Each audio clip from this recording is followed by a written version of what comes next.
everyone. My name is Ashley Sharpton. I'm the director of National Network's Youth and College Division and founder of Names Youth Huddle, and the youngest daughter of Reverend Al Sharpton. The Bible says in Daniel 3 that 3 Hebrew boys refused to bow to the empire statue. That is our posture.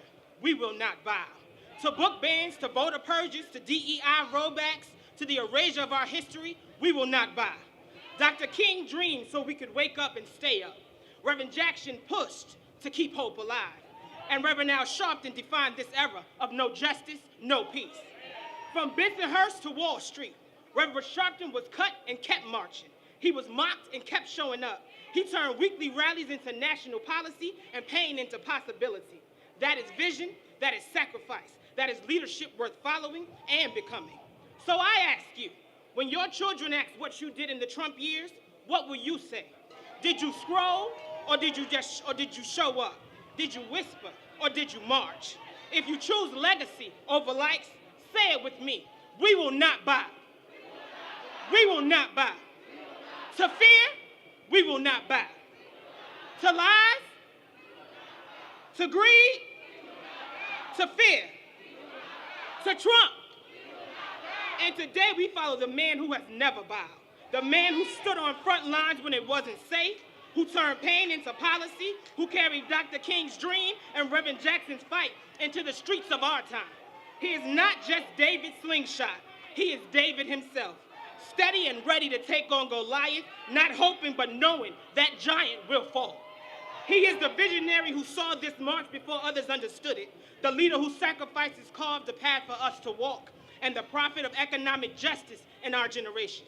It is my honor to present to you, not just my father, but our leader for this day and time, God's messenger, the truth teller, the soul reacher, the liberation seeker, and truth teacher, the Reverend Al Sharpton.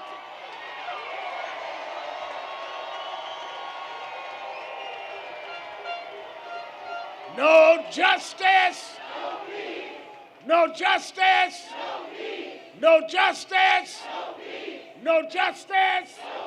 What do we want? What do we want? What do we want? When do we want it? When do we want it? When do we want it? When do we want it? We won't go back. We won't go back. We won't go back. All right. They said 62 years ago that the dream that Martin Luther King Jr. spoke about was a dream that died in the late 60s. But there were those that kept on fighting. And we went from a balcony in Memphis that killed a dreamer to having a black family on the Truman balcony at the White House. We never stopped dreaming. But now that we have an anti-dreamer, one that wants to cut the tax rate for the rich and have cuts in Medicaid and SNAP paid for it. Why do we come to Wall Street benefited from Trump? We come to tell you your benefit days are numbered. We're not going back.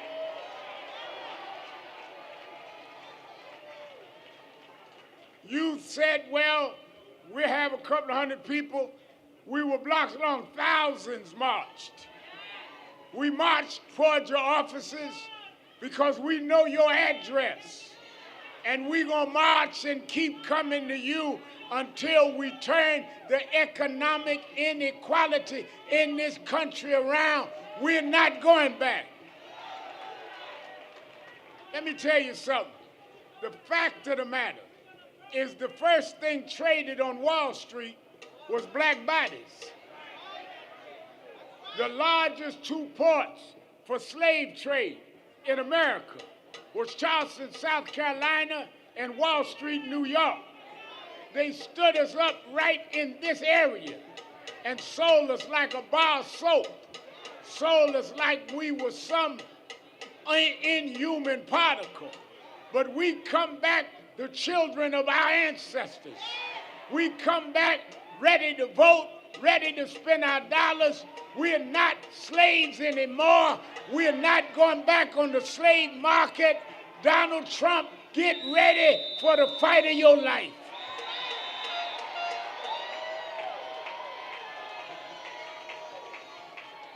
Somebody said, you can't fight Trump. He got too much power.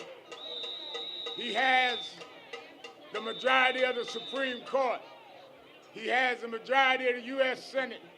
He has the majority of the House of Representatives. Yeah, but there's something he doesn't have. He don't realize that our grandparents and our parents fought when they didn't have a right to vote. They fought when there were segregation laws. They fought when, as slaves, it was against the law to read and write. We are the most educated and refined African Americans in the history of this country. If we could fight when we had nothing, we can fight with what we got now.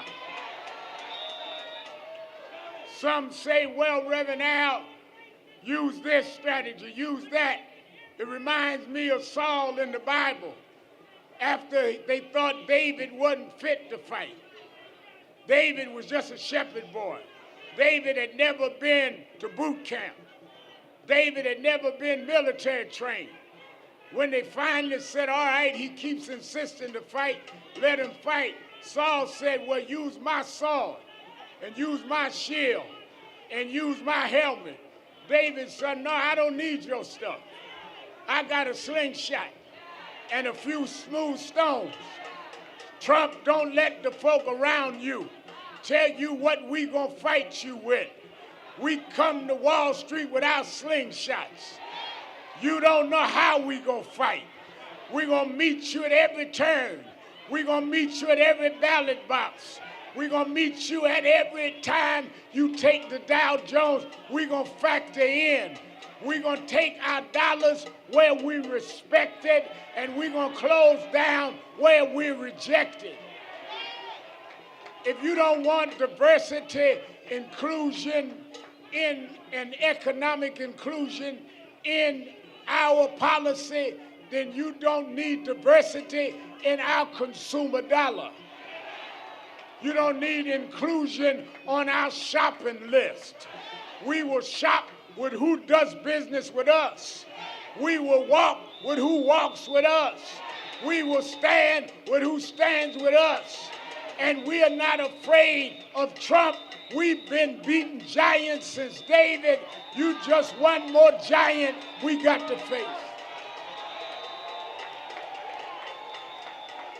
Right now, they are trying to redo district lines.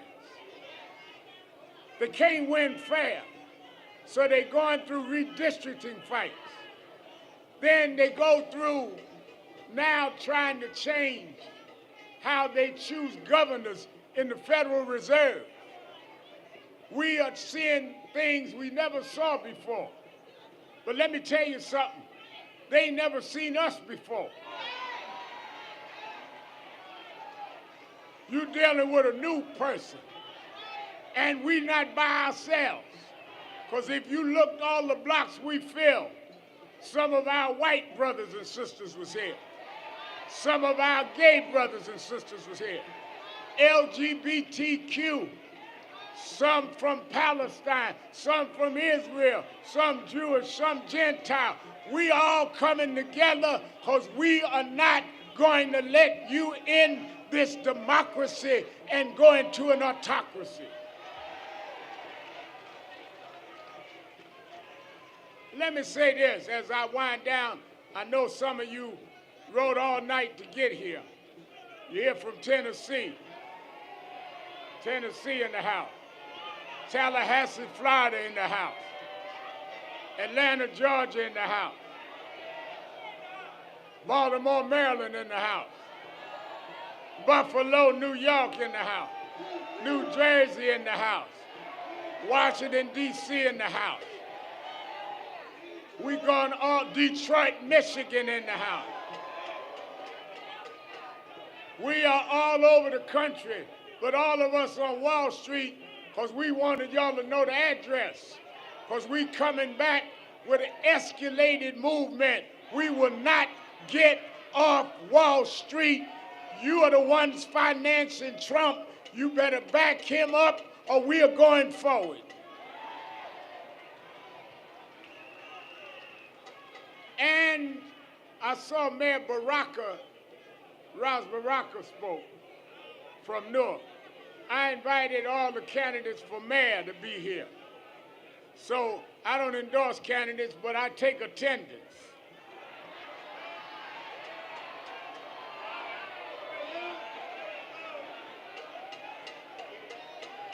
Let's hear from Andrew Cuomo. Oh, he's not here. Let's hear from Eric Adams. Oh, he's not here. Let's hear from Zoran Mandani.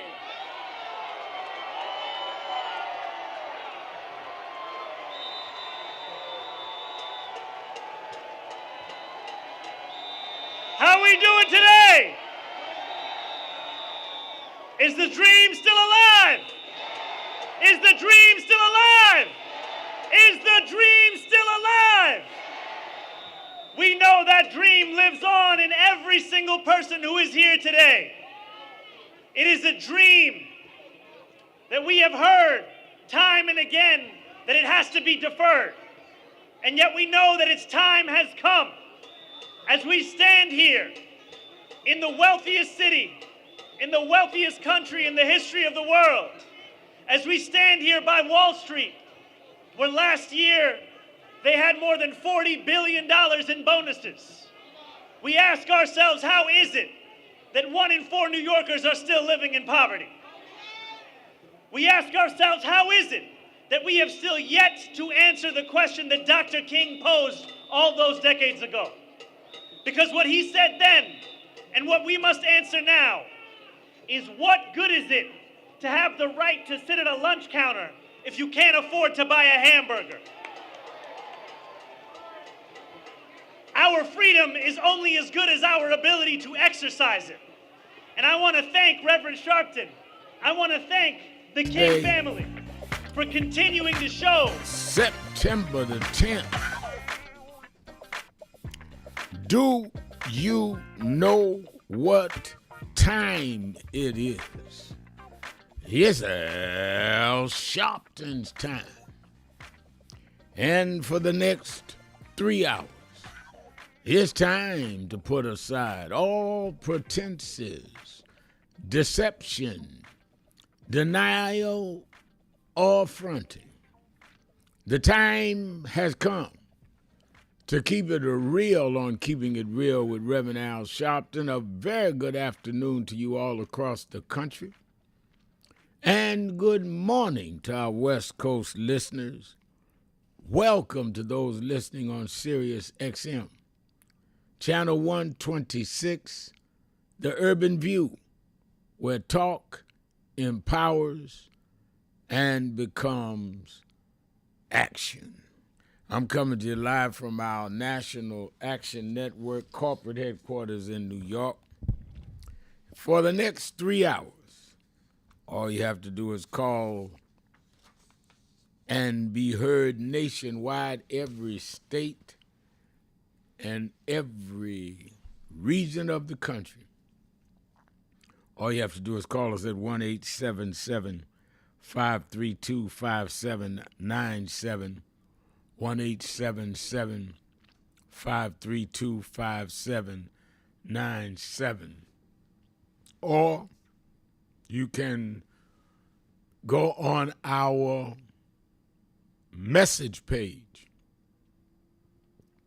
Our message page at www.nationalactionnetwork.net and go to live stream and send us a message and we'll read it on the air. And people already on the message page, Melissa Hamilton saying good afternoon to y'all, Reverend Al Sharpton, Nan family, and the friends of Happy Wednesday to y'all, no justice, no peace for y'all. I saw somebody on from Seattle, Washington is on already, and Mount Vernon, New York. People all over the country. There's time, Toki Hall, for good afternoon, Reverend Sharpton from Mount Vernon, New York. And Savannah saying good morning for Reverend Al Sharpton and chat, my favorite show. Greetings from Seattle, Washington. Well, that's from one part of the country to the next. A lot to talk about. The headlines on a global level, there's a lot of concern about how Poland has shot down a Russian drone that violated its airspace during an attack on Ukraine. The Russian drone incursion and the NATO response escalates the concerns across Europe. Why is that important, Reverend Al, to me in Atlanta or me in Nashville? Because if little incidents like this that appear little, violating airspace, turns into world war and we're in it. And if we're in it, we're at threat. We're in danger. And our kids would be the ones fighting it. On a domestic level, the judge has temporarily blocked Donald Trump from firing Federal Reserve Governor Lisa Cook. This is the black woman on the Federal Reserve that he wants fired. Said she was fired. She refused to resign. So a federal court has blocked it temporarily. Of course, they're going to appeal it, and I'm sure try to get it in front of a Trump judge. But at least this judge has temporarily froze it and sets a legal basis for the argument going forward. And then Chicago, which we've been watching Chicago, where Trump has threatened to send in National Guard and ICE patrols. Chicagoans changed routines as immigration crackdown looms. Some carried passports and others avoiding stores. There's heightened fear in the Latino community and the black community. I really want, we went off yesterday with a couple of people still on the line. I really want to find out from you what you think we ought to be doing for immigration. We talk about it on talk shows, and I hear everybody, and there's mixed feelings. Some of the black community have a legitimate concern about, are they enjoying things we fought for and we've been denied. Others are saying it's a humanitarian issue and that we ought to love our neighbors, let them in. Some of them are non-white and they're being discriminated against. They're not doing this to people from Europe. Let's talk about immigration, at least the first hour. What do you think should be done and what you think is too much? When is too much too much? I'm taking your calls at 1-877-532-5797, or I'm reading your comments on the message board. Immigration, the first hour, let's talk about it. When is it appropriate? How much immigration should we allow? And when is too much too much? What I mean by that, some people say open the borders, let everybody in. Some say no, that's too much. And I think that when you've got guys like this senator from Missouri that got up and boldly said this country was made for us white Christian Europeans, nobody else. He puts blacks who were enslaved, made to work with no wages, in the same category as he puts others that came here to immigrate. And then I heard an argument and a discussion last night where I said, yeah, but what about those of us that came here enslaved? And they said, yeah, but what about it was slave trade? And there were Africans that sold Africans to whites. So are the ones here the descendants of the sold or descendants of those that did the selling? It's not as easy as a soundbite. So let's talk about that and whatever else is on your mind and in your heart. This is a safe space to talk about it. And of course, I'm going to talk all the time about the economy because that affects how you and I eat and where you and I sleep. And according to the latest Reuters Ipsos survey, Trump's approval rating on the economy has fell to 36%, down a point from 37% last month. His overall approval is slightly rebounding. Jobs are down, prices are up.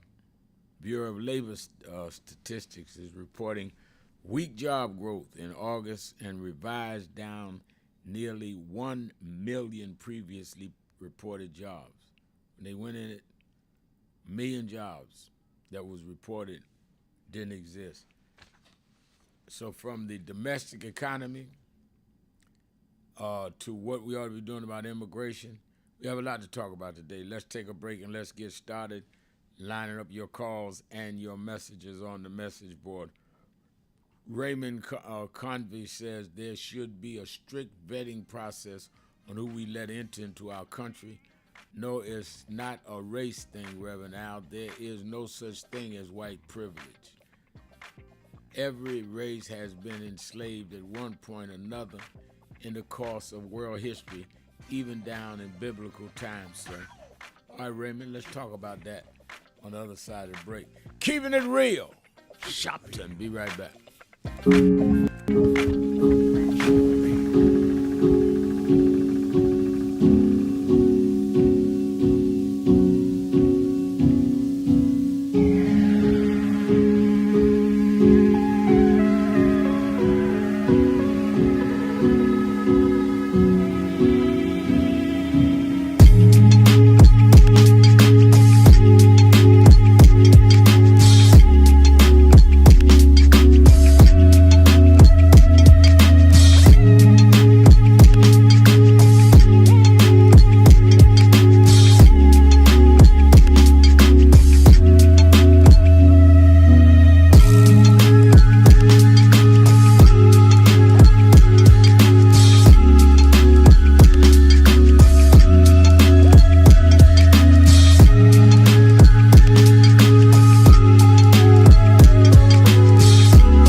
I want to ask you a question, and that is, what is in your life's blueprint? This is the most important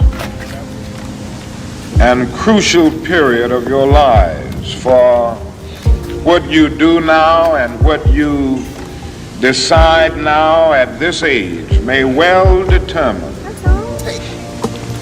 which way your life shall go. And whenever a building is constructed, you usually have an architect who draws a blueprint. And that blueprint serves as the pattern, as the guide, as the model for those who are to build the building. And a building is not well erected without a good, sound, and solid blueprint. Now each of you is in the process of building the structure of your lives. And the question is whether you have a proper, a solid, and a sound blueprint. And I want to suggest some of the things that should be in your life's blueprint. Number one in your life's blueprint should be a deep belief in your own dignity, your own worth, and your own somebodyness. Don't allow anybody to make you feel that you are nobody. Always feel that you count. Always feel that you have worth. And always feel that your life has ultimate significance.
That DEI is a result of those that by law and later by enforcement would not deal with diversity, would not deal with including people of color, gender, sexual orientation, as well as disabled. And the conscious effort by government and the private sector to begin to equalize the opportunities of this country was something that makes it more humane and fair for all of us. To DEI diversify is not based on the lack of merit. We could not show our merit because we were extremely pompous conservatives that talk about we want a society based on merit. Well then, if it's based on merit, then why did you discriminate based on race and gender? Until they cut off a bunch of the population and then had merit between white males.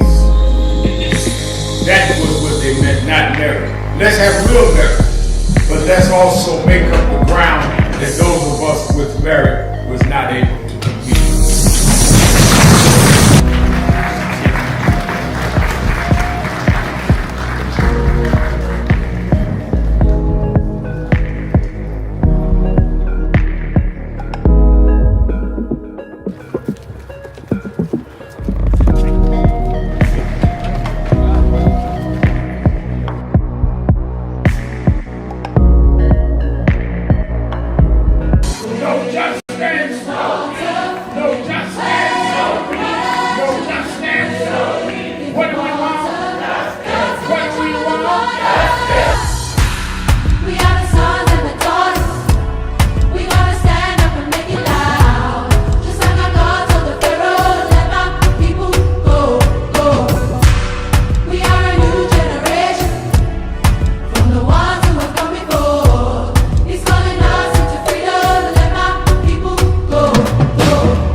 got, they're doing, thank you. They're doing What's on Your Mind. Yeah. All right, then, we got a birthday this week. I got to talk about that. Oh, no. Happy birthday this weekend. Oh, keeping it real. I am your host, Reverend Al Sharpton, and we're back. 1-877-532-5797. And I see, let me read the one you got up. I want to read, I have no birth record. I'm trying to read the candle. IHAVENOBIR,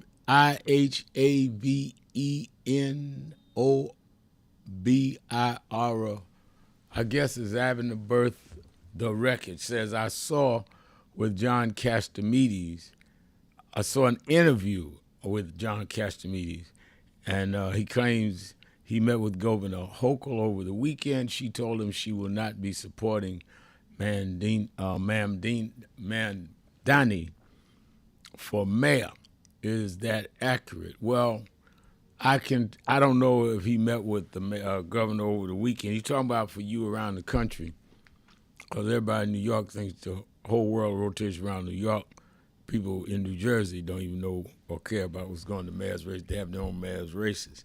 But he's talking about the mayor's race in New York with Zohran Mamdani, and a lot of people saying because he's a democratic socialist and only 33, he shouldn't be mayor. But he won the Democratic primary.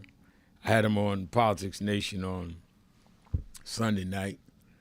And so that's what he's talking about. John Castomedes is a businessman, owns supermarkets in New York, and owns one of the conservative radio stations. Now, I cannot say whether Castomedes met with the governor or not, but I can say I've talked to the governor a couple of times this week, including this morning, and she did not tell me she was not supporting him. She had told me she had not made up her mind, but she's not said she's not supporting him, so I don't know that's so. I don't know what she told Castomedes. I can only know what she told me. Let me bring up the other one I wanted to read during the break. There should be a strict, this is Raymond Convey. Raymond Convey said there should be a strict vetting process on who we let into our country. It's not a race thing, Reverend Al. There's no such thing as white privilege. Al, every race has been enslaved in one point or another in the course of world history. And I think that let's deal with the facts of what you're saying. One, every race, or many races, have been subjected to slavery. But many that have been subjected to slavery were not done here in the United States. And it was not based on race. So you cannot compare people that were enslaved elsewhere for other reasons at other points in history as a way to dismiss that we were enslaved here based on race, and that's what the law said, that blacks had no rights anyone was bound to respect.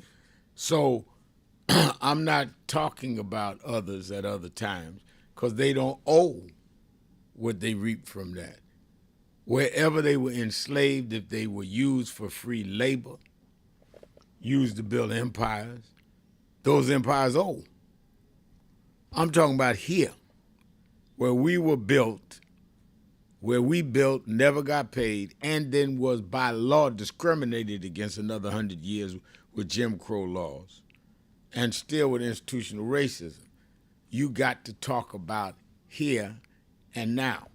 You can't go into history and say what happened to the Greeks. We're responsible for what happened here.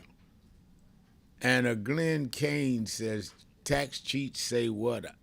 If you didn't pay your taxes, Glenn, don't ask me. I pay mine. So if you, I don't know what you talk about tax cheats, say what. If you need some help, I don't know where you go, but I can't help you with that. I had to take care of all my taxes years ago and stay current, and I would recommend you do the same. Raymond Convey says the first slave owner in America, Anthony Johnson, the first slave owner in the U.S., is often identified as Anthony Johnson, an African-American who arrived in Virginia in 1621. Initially, he was an indentured servant, but he later became a slave owner, acquiring a slave named John Caser in 1654. But your history is off, Raymond. The first slaves recorded was brought here in 1619, which is 2 years before 1621. How you gonna jump 2 years of slave trade right here on Wall Street and in Charleston? And there were slaves before that, but the recorded date is 1619. So the first slave owner couldn't have been Anthony Johnson when they had been selling blacks on the chopping block at Wall Street, New York, and in Charleston, South Carolina, since 1619. That's recorded. So you got a little jaded history there.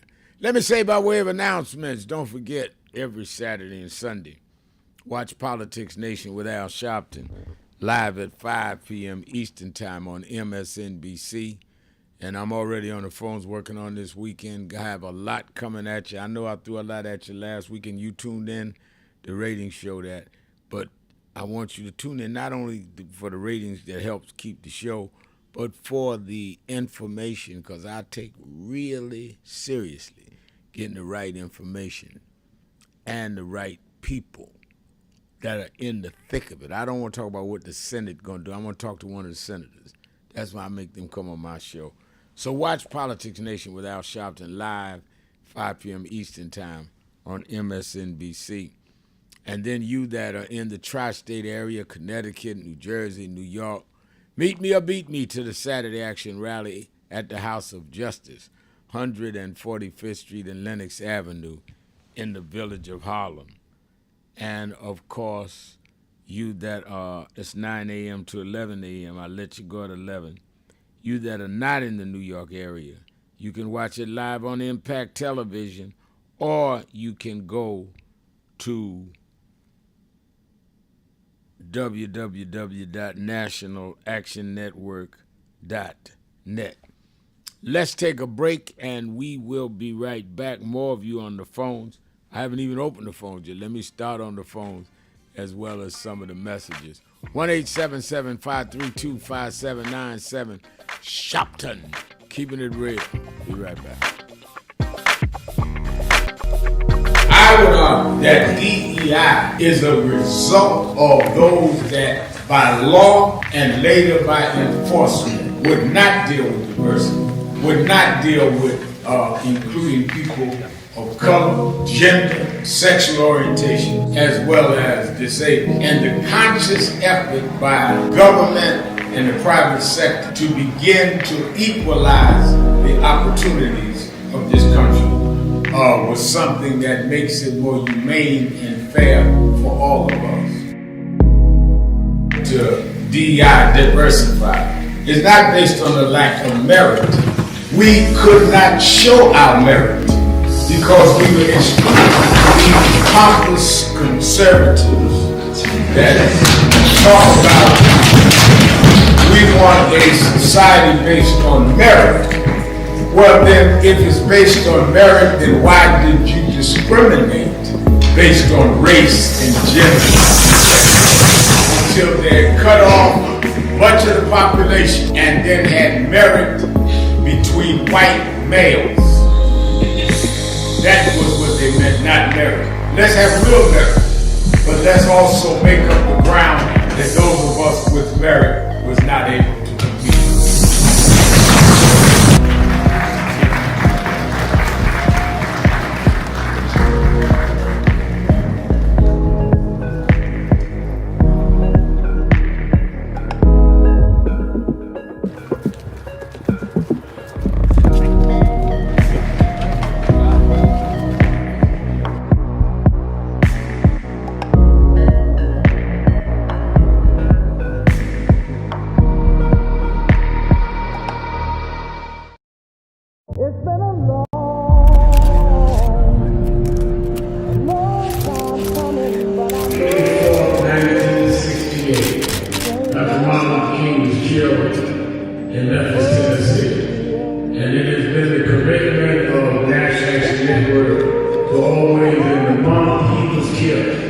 let them know they killed the dream.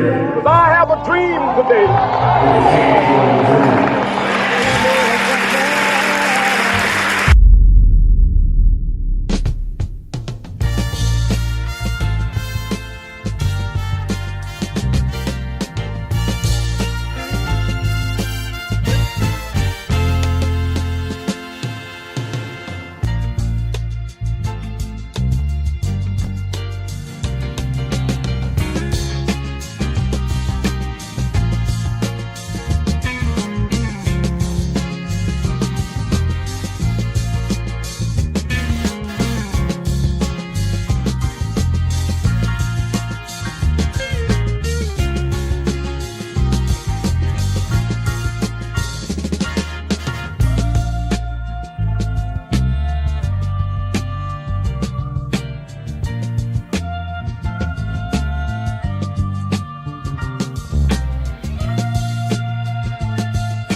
Encourage us, because where we are, we need guidance, we need direction.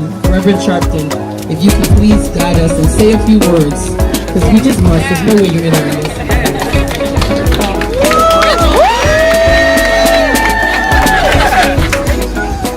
Baku is so special to all of us, and what has happened this week, let me tell you, Baku and Rich Dennis and the rest will not tell you, against all obstacles, they said we're going to make this happen.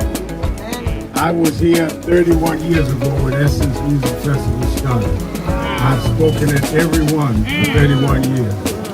They wanted to stop this. They ended DEI. But just because they ended DEI, we will not DIE.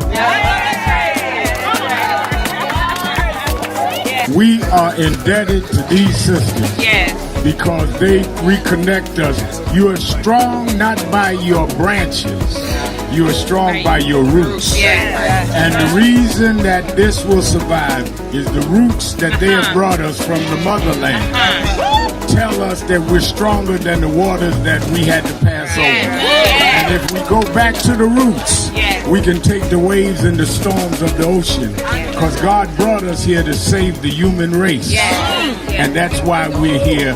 God bless Baku, bless you, sister. Bless Reverend Jasmine Crockett and all of you that are here tonight.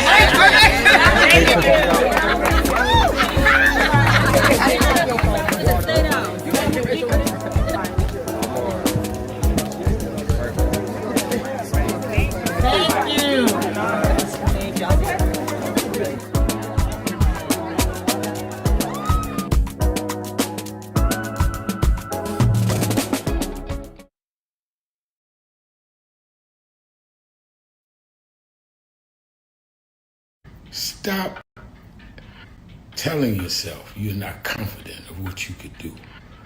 When people with half your skills and a quarter of your talent have gone on to create big waves in life, if you look at them and you know you're more gifted than them, then what is your problem? You are looking for someone to come and drag you into success. You've got to use what you have, which is, in my judgment, more skillful than others I've known in your areas. Use that and believe in that, and your confidence will build up as you get going and start doing. And don't chase the spotlight. Sharpen your skills. Live in your purpose. And you'll get so good the spotlight will be chasing you. Be so good they can't help but talk about you and put the spotlight on you. You don't get your energy from chasing the spotlight. You get your energy by chasing your purpose. The spotlight and other adulation will come with it. Have a great day.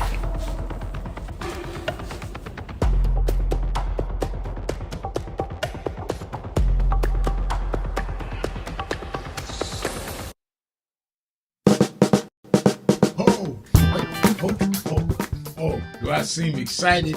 I am excited because this Saturday, the National Action Network Saturday Action Rally starts live on WBLS 107.5 FM in New York. We're going to expand.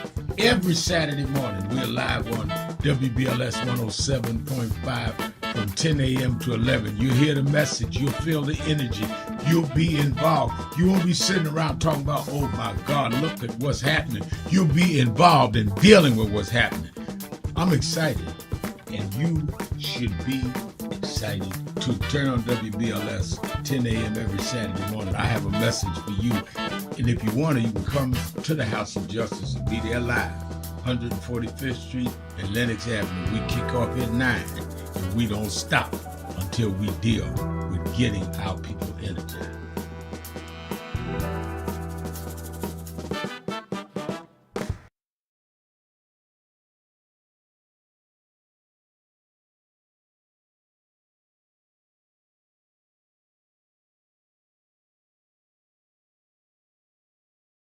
I want to ask you a question, and that is, what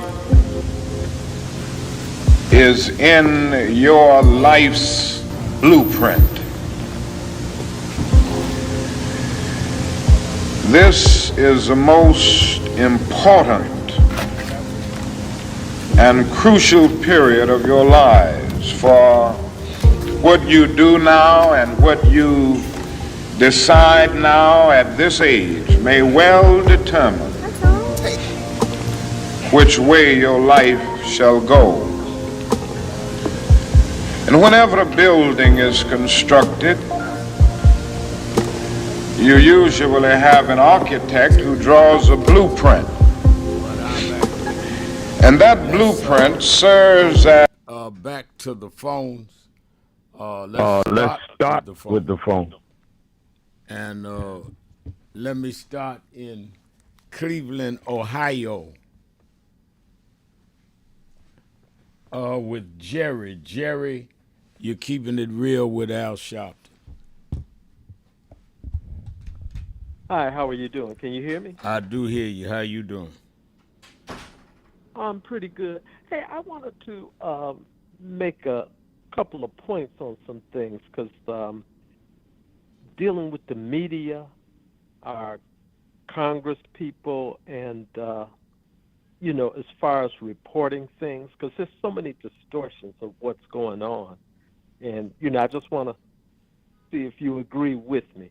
But if I remember right, I think it was in 2008, it was the George Bush administration that reported that there were a lot of white supremacists that were going into law enforcement, as far as police,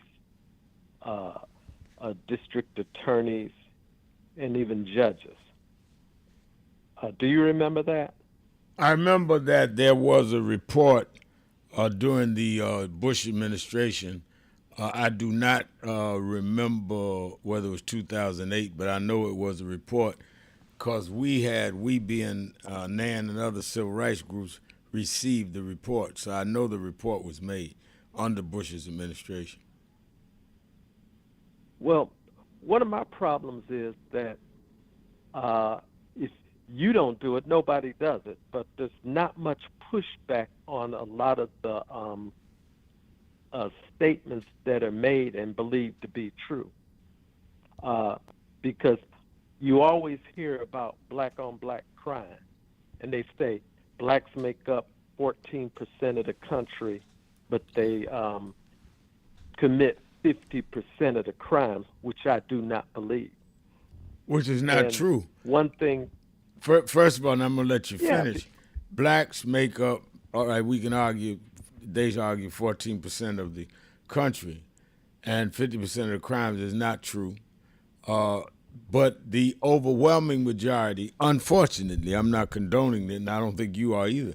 Unfortunately, the overwhelming majority of crimes blacks commit is against other blacks. And when you look at the crime in the white community, most of their crime are against other whites, but there's a higher proportion of whites committing crimes against non-whites than it is blacks committing crimes against non-blacks. So they need to really break that data down. And that was my point exactly, because another thing that would throw it off is, because I look a lot of things up. When I hear something, I'll look it up.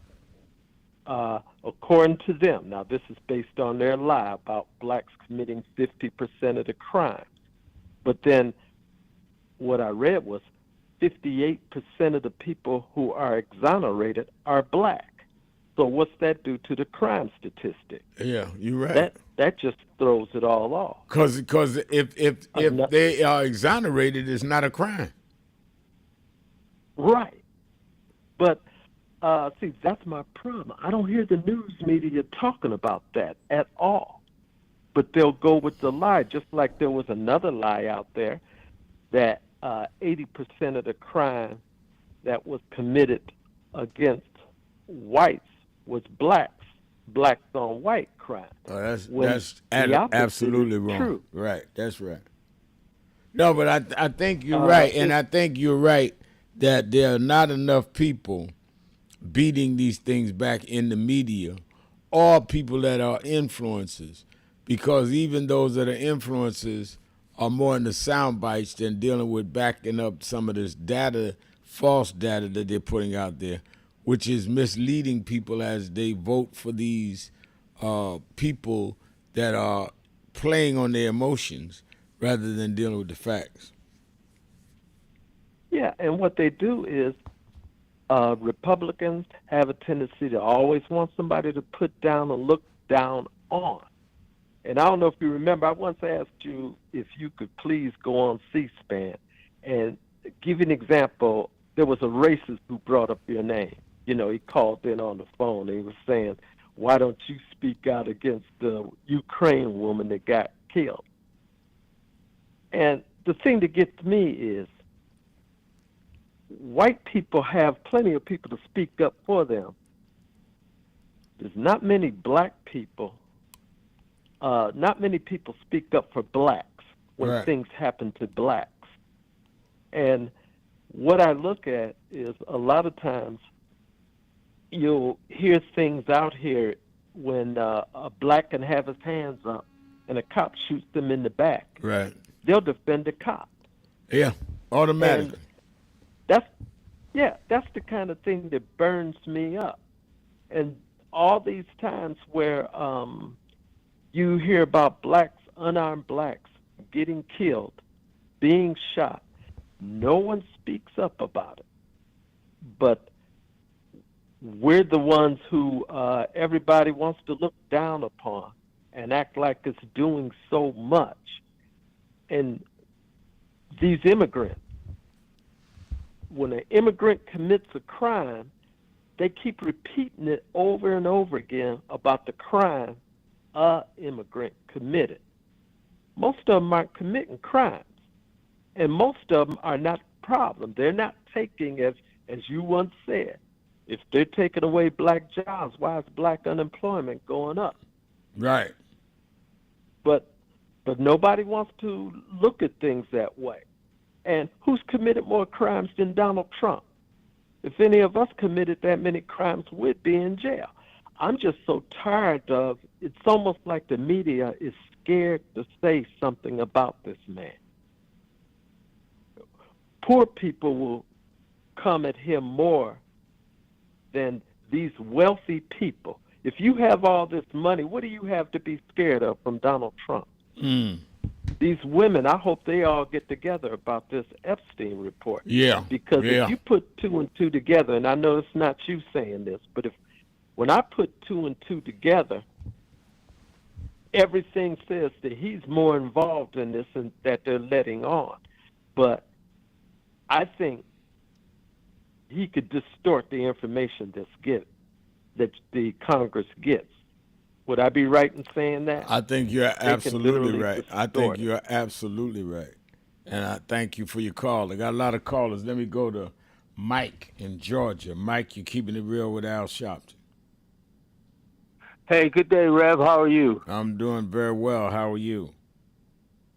Good. So there were two things that I wanted to talk about. One was the what you were talking about, illegal immigration, and another was this subgroup that is happening in our community that's not being talked about, and it is what I call the corporate modern black feminist, and how it does not share space with black men, and how it kind of ends our generational growth, if you will. Okay, go ahead. Let's talk about it. Go ahead. Okay, so when you look at, I guess traditionally, when we as black people move, we tend to move together as a group, black men, black women, all of us. So when you look at Dr. King, Malcolm X, any of those leaders, even Obama, we all move together. But when you see this new modern movement of black feminism, its only main goal is to uplift the black female, but it does not share a space or recognize the plight of us as black men. So it is a new movement that is growing that is, in my opinion, is almost kind of like the Willie Lynch theory of where the light skin and dark skin, but in terms of this, it's more gender-based.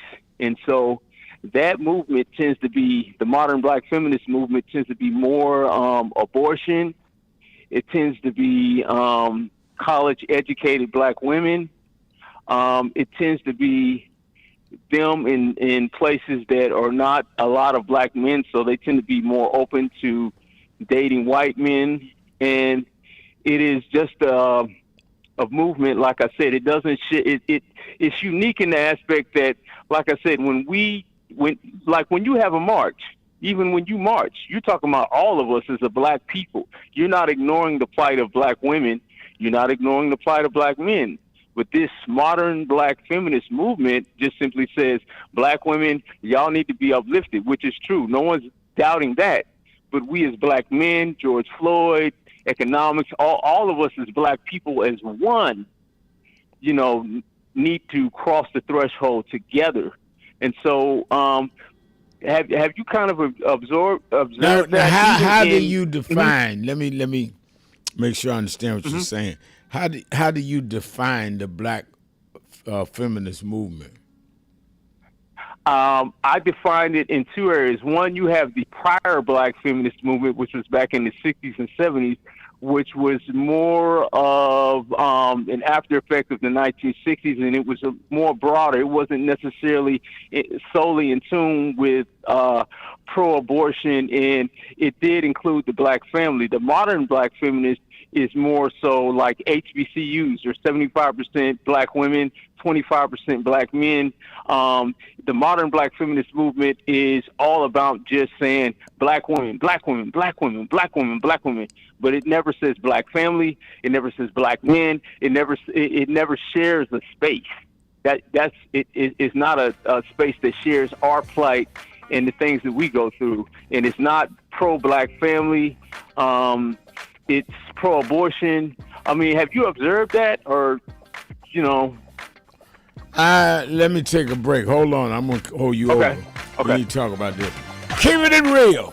Sharpton, 1-877-532-5797. We'll be right back. Keeping it real.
year ago and change, 67 weeks ago, we started marching every Thursday, am I right, on the offices of Bill Ackman. Bill Ackman was the architect of ending DEI, which is diversity, equity, and inclusion. He started it.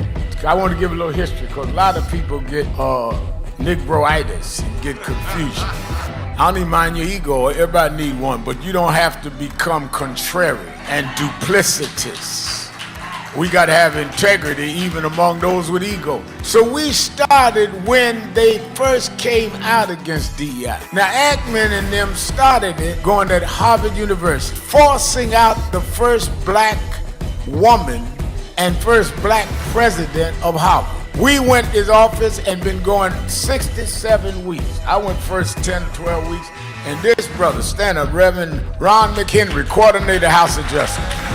This brother has been there every week. Many of you here in the audience have marched every week. So we didn't just get in this, we were in it the day they came at Claudine got. Last year's convention, we dealt with DEI. This year we said that we're going at these corporations that had come out against DEI. Many of you, most of y'all I'm looking at was at the convention. And we hit Pepsi. Pepsi called and said, all right, we 8-9 days in, we agree to meet. And we went, purchased New York, chairman of our board, Reverend Dr. W. Franklin Richardson, and Carol Wallace, who's a special advisor to us on finance, and laid out to them that one, we don't care what you call it, DEI, IED. Y'all are gonna keep your commitments in terms of the black community. And that means we don't want special privilege, but we do not want to be specially excluded.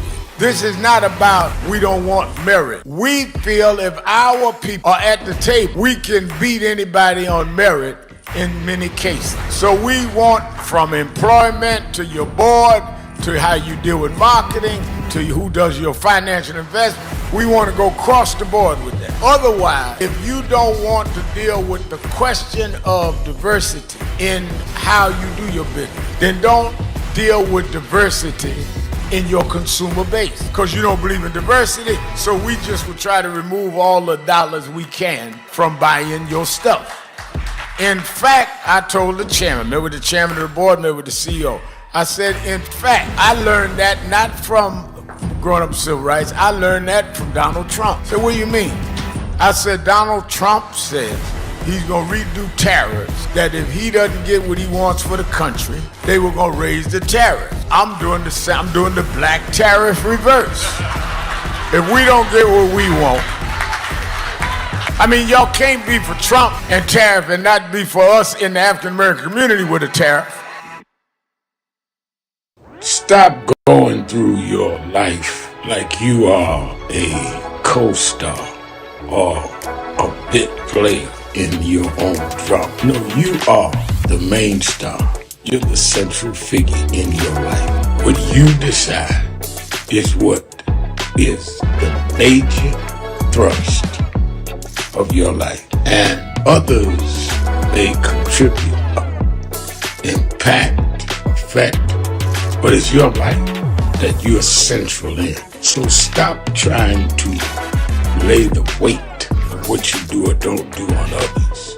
That weight is squarely on your shoulders and in your hand. And if you want to defer and give your life choices to others, that's on you. If they have any sense at all, they will be so busy trying to conduct and properly guide their life, they will not have time to try to major in your life. Things past hope. Because, I grew up, like I said, single mama on welfare. And my mother told me there's a part in life that hope's gonna run out.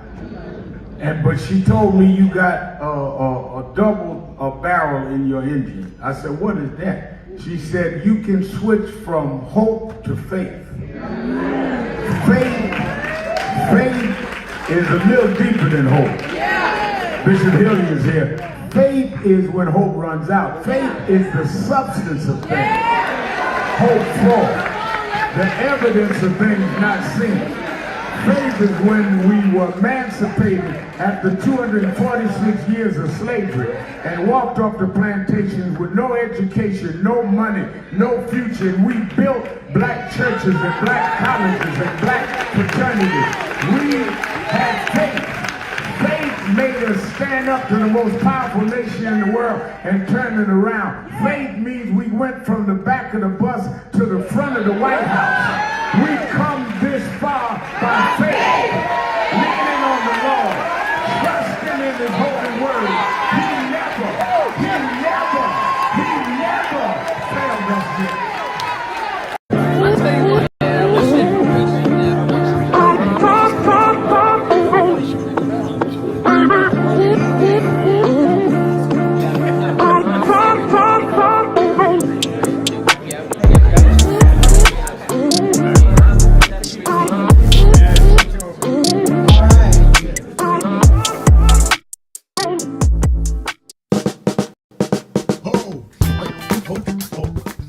Do I seem excited? I am excited because this Saturday, the National Action Network Saturday Action Rally starts live on WBLS 107.5 FM in New York. We're going to expand. Every Saturday morning, we're live on WBLS 107.5 from 10 a.m. to 11. You hear the message, you feel the energy. I am your host, Reverend Al Sharpton, and we're back. And I was talking with Mike in Georgia. Go ahead, Mike, recount what you were saying, because I wanted to address some of it. Go ahead and recount it. Yes. So what I was saying is that, once again, you have this modern black feminist movement that is occurring as a subculture within our community, and I'm not sure that we realize what it is, how it is, and what it's doing. And it's different than other past black where we've gotten together. It's different than Malcolm X or Martin Luther King or any of George Floyd or Obama or even you, because generally when we move as black people, we move together as black men and women, and we recognize the challenges that our queens, our black women have, and we recognize the challenges that us as black men, our kings, have. We move together. But this black feminist movement simply says that we're not going to share space. It's just primarily focused on black women. It's primarily focused on abortion. It's not focused on black family or any of, I hate to use the word because it's kind of almost politically charged, but traditional black family is not interested in that at all. Most of the women tend to be very educated. They've graduated from college. They work the corporate America. And when they generally date, it's a white man because they don't have any of the parity among black men and mass incarceration, et cetera, et cetera. So this movement that is happening, I think we need to recognize it and call it out because, like I said, it's not sharing a space with us as black men, and we uplift our black women, and our black women uplift us. That's the movement that I would like. This modern black feminist movement, I just don't think it's good. But again, I'm trying to understand how you identify it. Are you saying there's an organization? Are you saying it's an attitude? How do you identify, you put your hand on what you define as the modern black feminist movement? I identified with someone like, and I don't want to say no names because see, people are going to get upset. But I identify, if you look on the media, if you look at TV commercials, if you look at anything on social media, even if you look at the Democrat Party and it's primarily new focus on black women and black women issues, they're not saying black people, black family, black men, come all y'all come. Their primary focus is on black women. And when you do the demographics and the numbers, you see the educational level and the things that are good. But once again, they're not the new political movement or whatever you want to call it, the dynamics in the Democrat Party. And I'm not hating on the Democrat Party at all. I'm just saying what when you see that, you see specifically black women go out and vote, but you don't see, okay, black people, black family, all y'all together go out and vote. You don't see just in, like I said, social media, politically, commercials, television. It's just all focused solely on the black women. And then you see a movement of black women that are like, I hate to say the name, Stacey Abrams or whoever, that is other politicians that have kind of, since what I would call George. Let me hold right there. On the message board, Cassandra D says, why aren't the black men speaking up more? They have a voice, OMG.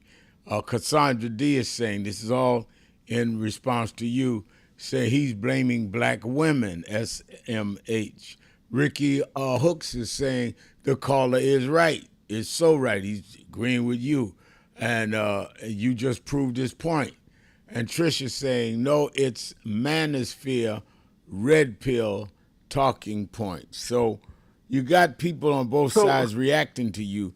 How do you respond? You mentioned Stacey Abrams. Stacey Abrams stood up and ran, almost won the first time, registered a lot of voters, and her running led to a black man and a Jewish man getting elected. They got elected on votes she registered. It did, but I also noticed, and she's a great person, great woman. I'm not putting her down at all. She's a lovely queen. But I did notice that it was like, black women, y'all go out and vote. I did notice that it was never like black family, black unity. It was never this. The modern black feminist movement, like I said, is good in the upliftment of black women. I have sisters, aunts, do it. But it never shares a space and says, black men, y'all get up and come on with us. It never, like I said, it never shares. And so that's the main issue that I have. And we need to be aware of this in 2025, this that is being created, because it is unlike any other thing that has happened previously where we all move together. I'm sorry. I'm not putting down black women at all. We all need to go together. But I'm just saying, let's go together instead of dividing and conquer, Willie lynching us gender-wise. That's what I'm saying. All right. I got you. I got a lot of callers. Okay. And a lot of people want to react. Wells, W-E-L, love talking to you too. W-E-L-S-E, Wells says caller is gaslighting. And Techno Oranges TV says, I'm a black man with a solution. Well, call in. I'd like to hear it. And Epic Moves Studio says, that's what happened with the presidential election. Black men tapped out. And Greg says racist false prophet only care for criminals with dark skin. I don't know who that would be. Let's go to my dear friend in Chicago, the beloved Miss Eunice. Miss Eunice, you're keeping it real with Al Sharpton. Good afternoon, Ralph. How are you today? I'm doing well. How you doing? I'm doing well. You know, Trump is one sicko. How long are these Republicans going to cover up with all his wrongdoings and disgraceful things? No matter what comes out about Trump, they cover for him. And to think you have Byron Donalds, a black man, in color only, and he talk about Trump's goodness. He doesn't care about you. Can't you see it? And I just don't get it. I say, open your eyes, and I'd like to know, what does he have on Donald? And when you're wrong, and there's no perfect person. I mean, he never admits anything wrong. Trump always has to go, either he doesn't know or he has to check. What is he there for? That's what I've been trying to figure out. Yeah, what is interesting to me is that this whole controversy around the birthday of Elon Musk and whether or not Trump signed the some message to him, and he's making a whole big thing of that wasn't my signature when it clearly looks like his signature. And you know, there was this expression that we used to hear in college, thou protesteth too much. They are really making a big thing about this is a hoax, about him wishing the guy happy birthday. I think it was his 50th birthday. You're protesting too much. I mean, I wish people happy birthday to end up later being bad or whatever. The fact that he is so sensitive about this is what raises some serious suspicion to me. Exactly.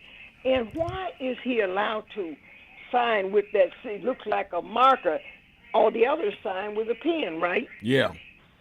I've never gotten that either. And, you know, I'd like to be a fly on the wall. Being a wife, I wonder where does Melania Trump stand in all this stuff. It's really something. I wouldn't want to be in her shoes. And finally, let me end by saying, I really admire Governor West Moore. He has a $1 million smile and personality. He's he a does. great person. I've known him down through the years, and he is very, very much what you see. Very good person, energetic, positive. He's a good person. Very impressed with him. And I see him as a man that could be a president. Yeah, a lot of people are saying that, Miss Eunice. A lot of people saying they see some presidential timber in him, and I certainly do. I do not disagree. I'll put it that way. Well, thank you so much. And thank you for your call. Good to hear your voice. Let's go to break. We'll be right back. 1-877-532-5797. Sharpton. Keeping it real. Be right back. I want to ask you a question, and that is, what is in your life's blueprint? This is the most important and crucial period of your lives, for what you do now and what you decide now at this age may well determine which way your life shall go. And whenever a building is constructed, you usually have an architect who draws a blueprint.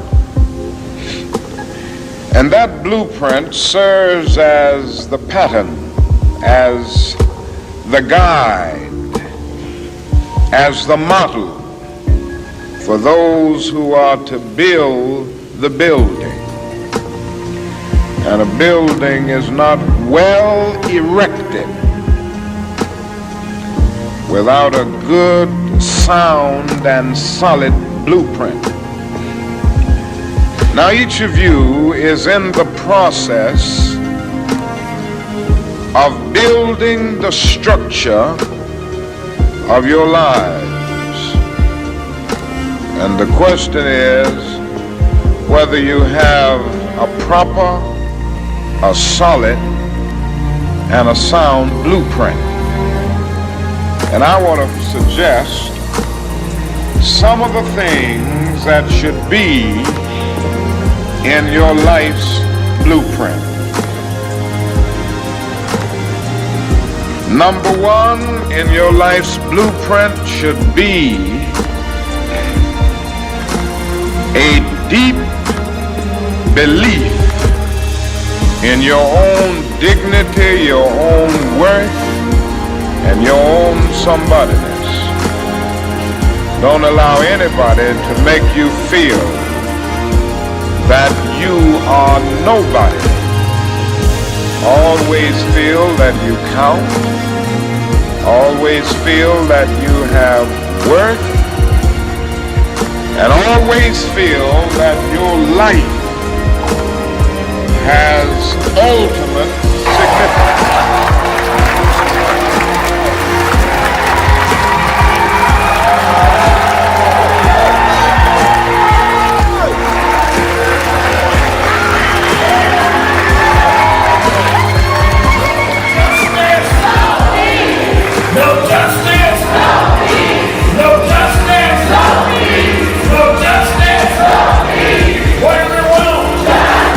What do we want?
dresses fancy and don't deal with the ministry.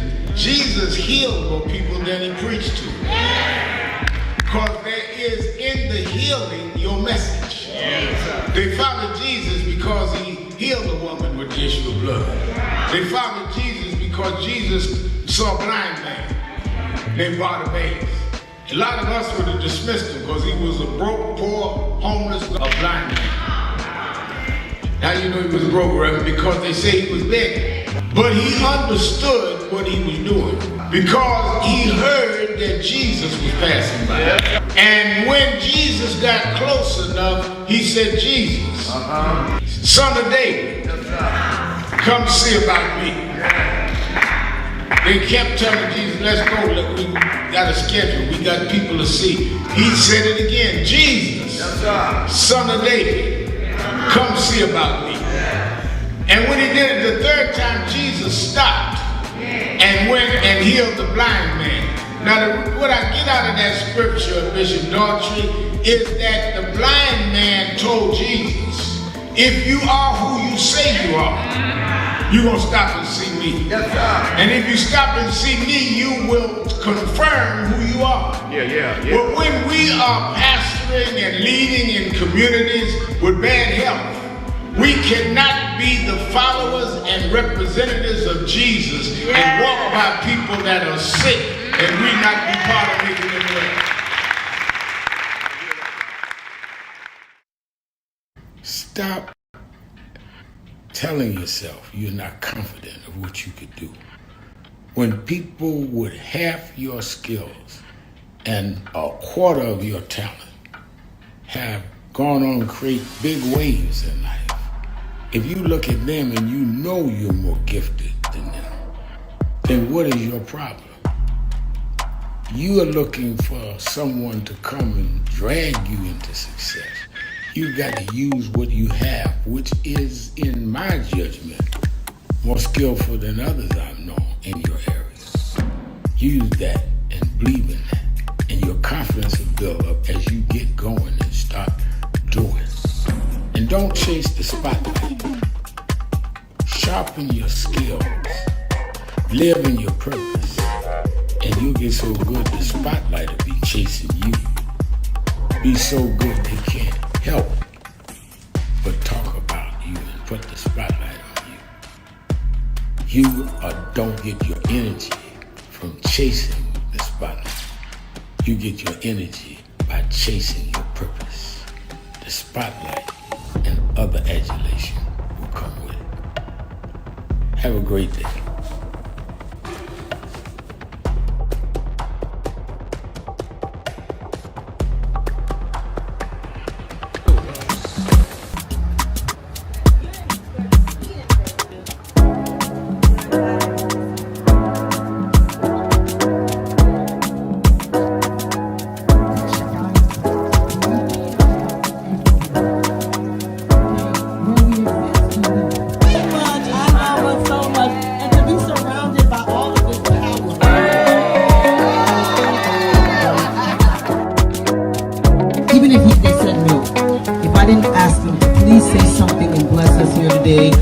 Encourage us because where we are, we need guidance, we need direction. Reverend Sharpton, if you can please guide us and say a few words, because we just must, there's no way you're interviewing us.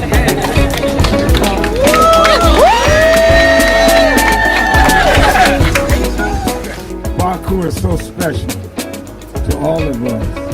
And what has happened this week, let me tell you, Baku and Rich Dennis and the rest will not tell you, against all obstacles, they said we're going to make this happen. I was here 31 years ago when Essence Music Festival started. I've spoken at every one for 31 years. They wanted to stop this. They ended DEI. But just because they ended DEI, we will not DIE. We are indebted to these sisters because they reconnect us. You are strong not by your branches. You are strong by your roots. And the reason that this will survive is the roots that they have brought us from the motherland. Tell us that we're stronger than the waters that we had to pass over. And if we go back to the roots, we can take the waves and the storms of the ocean. Now Sharpton, and we're back. James Thomas is on the message board saying we as black men can do the work and create our own blueprint, but some men don't want to do the work but complain that black women are getting all of the benefits. Black men do the work and stop whining. All right, that's what he has to say. Kennedy Marie Shabazz says, if the Democrats take back the Senate, I know it will take years for the country to recover. It's time to speak bold, Democrats, and get the message out there. No more sugary, sweet drinks. Get the message out every day. Everybody is feeling this in their pockets and their tables and their everyday lives. We have to shut these bullies down. All right, let's go to the phones. Let's go to Deshaun in Washington, D.C., calling about black women. Deshaun? Yeah, I agree with that other caller. I think black women are part of the problem, but it's deeper than that. In the black community, we have some kind of weird mama fetish. I'm not saying it's sexual, but it's definitely a gynocracy. And I was done with black women when they were celebrating Kevin Samuels' death. I was done with them then. Kevin Samuels' death? Yeah, when Kevin Samuels died, black women were celebrated. When the Tyree Nichols video came out, black women went on Clubhouse and admitted that seeing black men being sent to the shadow realm turns them on. So basically, they're our enemies. Why would we deal with them? But how do we then reconcile that all of us were born of a black woman if we're black? It goes back to the mama fetish. Everybody has a mama, but that doesn't mean we have to mate with somebody that looks like her. So do you see any way, Deshaun, that we can son husbands? All right. Do you feel there's any way that we should be able to deal with this? How do we reconcile it? How do we reconcile it?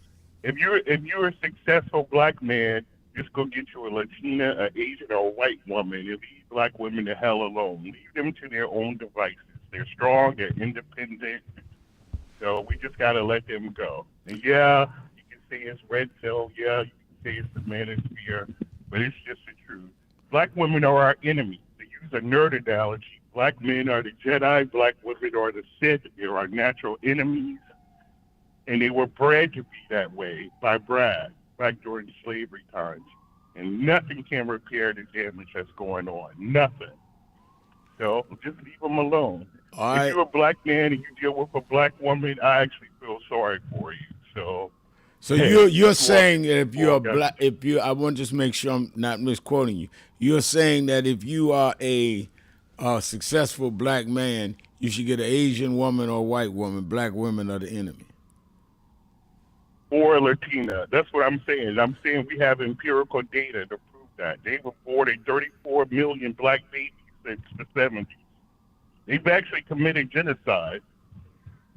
Now, but you don't think a Latino woman or a white woman or an Asian woman would be an enemy to the black man, only the black woman? No, because black women, there's so many black men that's in prison or in the upper room right now because of proxy violence, because of black women.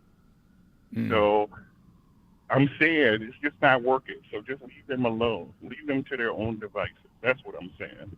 All right. Thank you for your call. We're not arguing today. I'm letting you express yourself, and you explain every way you feel.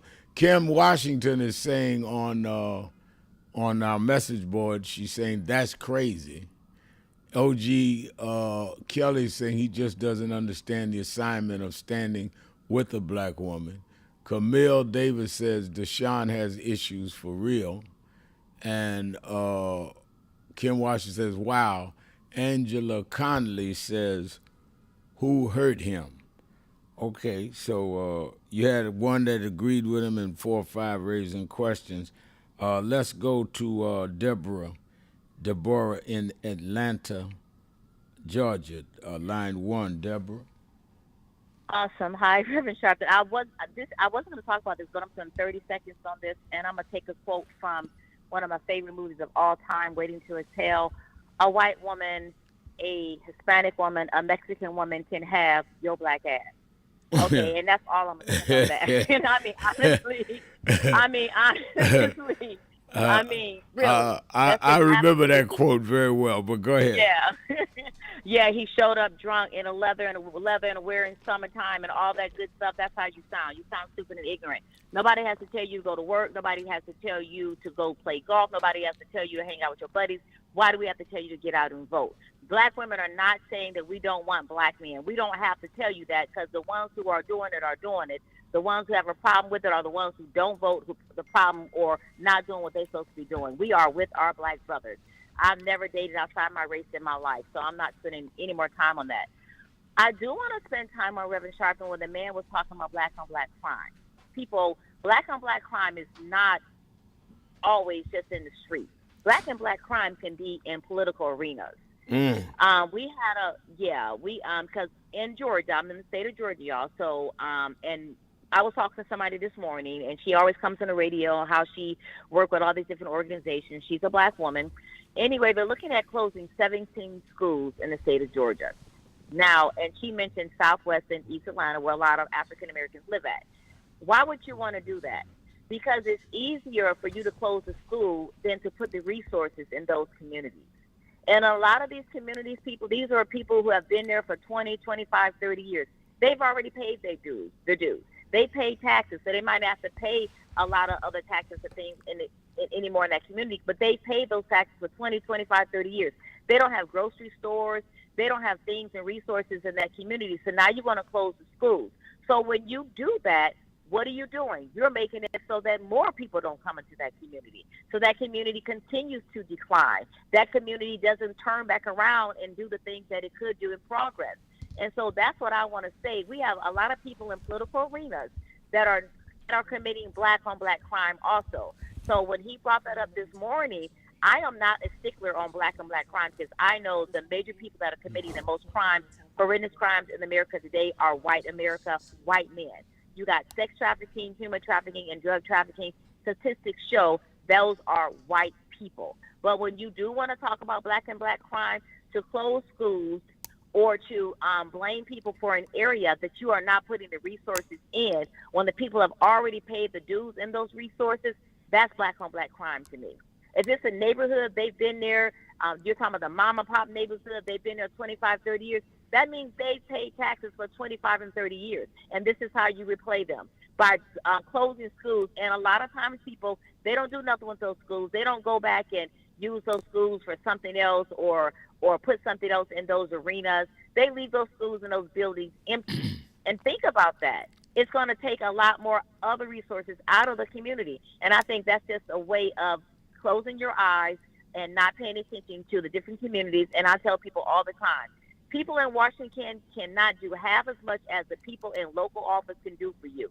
Your local county commissioners, basically, who are fighting for your community, fighting for your district. If you get out and ride your districts and ride those communities, if one part of their district looks different than yours, that's because you're not speaking up enough and they're not noticing you enough. So you need to get out and be more vocal in reference to your districts, and you don't want the schools closing, stores closing, excuses. You need to fight for your community because you have already paid your dues, and those resources need to come back into your community. How do you feel about that, Reverend Sharpton? Because I'm seeing it in different communities, and a lot of times people want to talk about gentrification, but sometimes it's not gentrification. It's still that black area, that community that are getting the tax dollars. The tax dollars are just not being put back into that community. No, I think that you, and put Demetrius Jones up. I'm going to put up this breaking news. I think that what you have raised, Deborah, is extremely important. And I think the way you raised it and phrased it, I agree with. And that is that yes, we need the activism that people like me do, but people that are in legislatures, legislative bodies, they ought to be directing the tax dollars we pay back into reinvesting in our communities, the schools, the businesses. For example, if you're in a city and the city has a municipal budget, Board of Education, Labor Department, medical facilities, are they buying any of their stationery from black-owned stationery stores? Are they buying any of their products from black businesses? Well, if you're a black elected official and sitting there with the budget, it is your job to divert some of that way. That's not begging. We're the tax base. So if one of the arguments I raised in New York is that I said if we are a third of the population, blacks a third, Latinos about a third, whites a third, then why do whites have 95% of the business that tax dollars spend? Why ain't we the financial consultants? Why ain't we investing the city's money, getting a return? Why aren't we getting some of the printing contract? Why ain't some of it in our black banks? Oh, that's a shakedown. No, that's a shake up. So I think you're totally right. We engage in politics as a civic lesson rather than also a business exchange. We want not only the civics part of politics, we want the business out of politics. So the resources are not going elsewhere. Demetrius Jones just sent me breaking news. I just saw it also on MSNBC saying that there is now a federal lawsuit in on FBI Director Kash Patel for the firing of FBI employees. They're firing back. These are FBI employees shooting back at the new head of the FBI. Let's take a break. Come back to more of you on the phones and more of you on the message board. We'll be right back. Keeping it real. Sharpton. Be right back.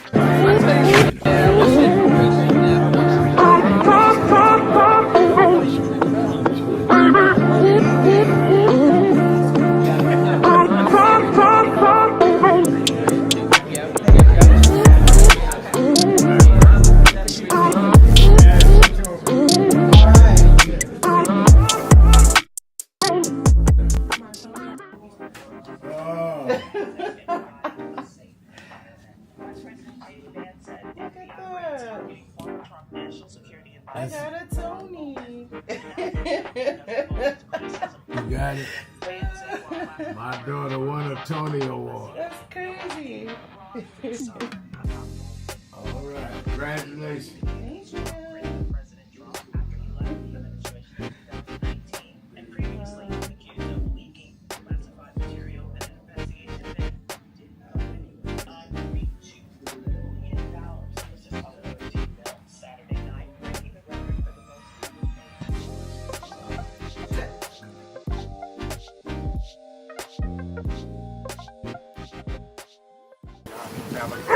We have a short visit today, so we just wanted to greet you all and thank you for allowing us in. Yes, sir. We was here. They were on the plantation. Our family was on the plantation. Wow. And that's, of course, that's the slave house. That's one of the slave houses. Sir, it's been 13 years. That's right. Good to How see you been? Doing fine. Good.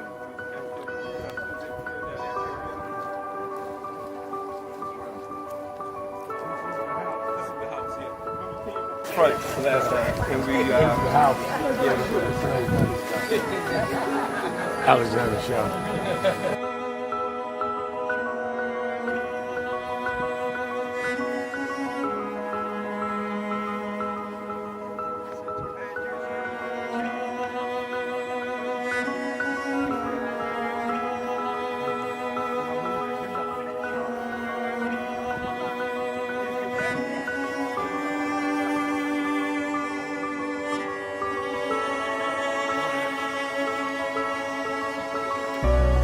How many slaves were staying there? I have no idea. This is where they would have a slave. Yeah, that's what exactly. That was exactly.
two people that most influenced my life are from South Carolina, James and Jesse.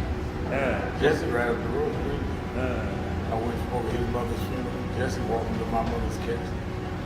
Wow. To South Carolina. That's the balance of my life, James. Yeah.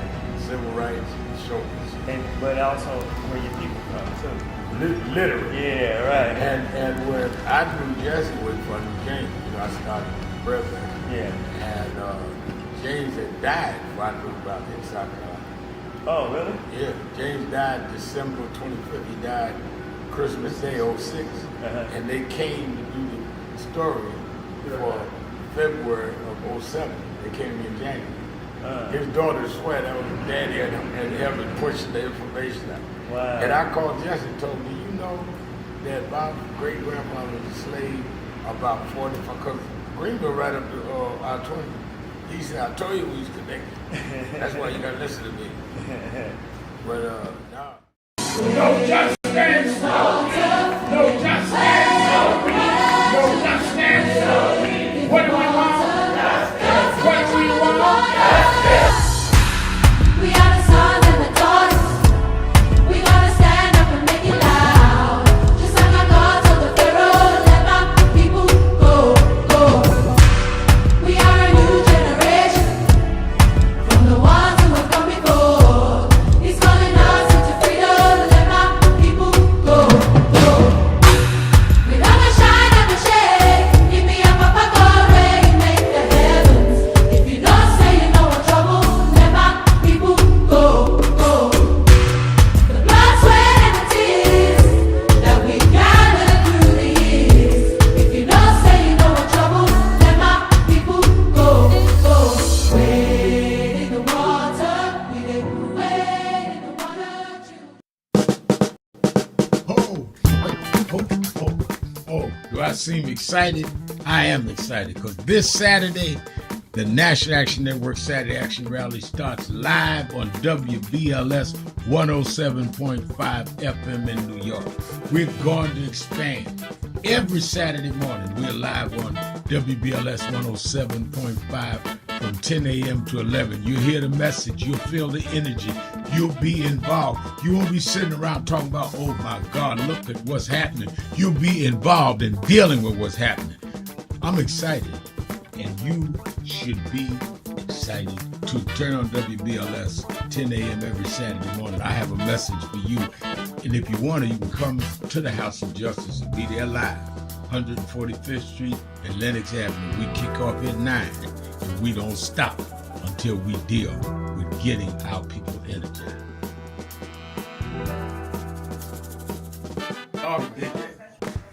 Rev,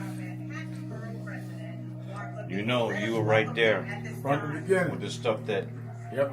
was going on in Brooklyn at that time, at Howard Beach, and you were right there. He had in one of the early movies, he had my name. Then he put me in Malcolm, and I wasn't even old enough to know Malcolm. And we've been through it all. For those who see Malcolm X, it's 3 hours. But fast forward to the scene with yourself, Yep. Bobby Seale. Right.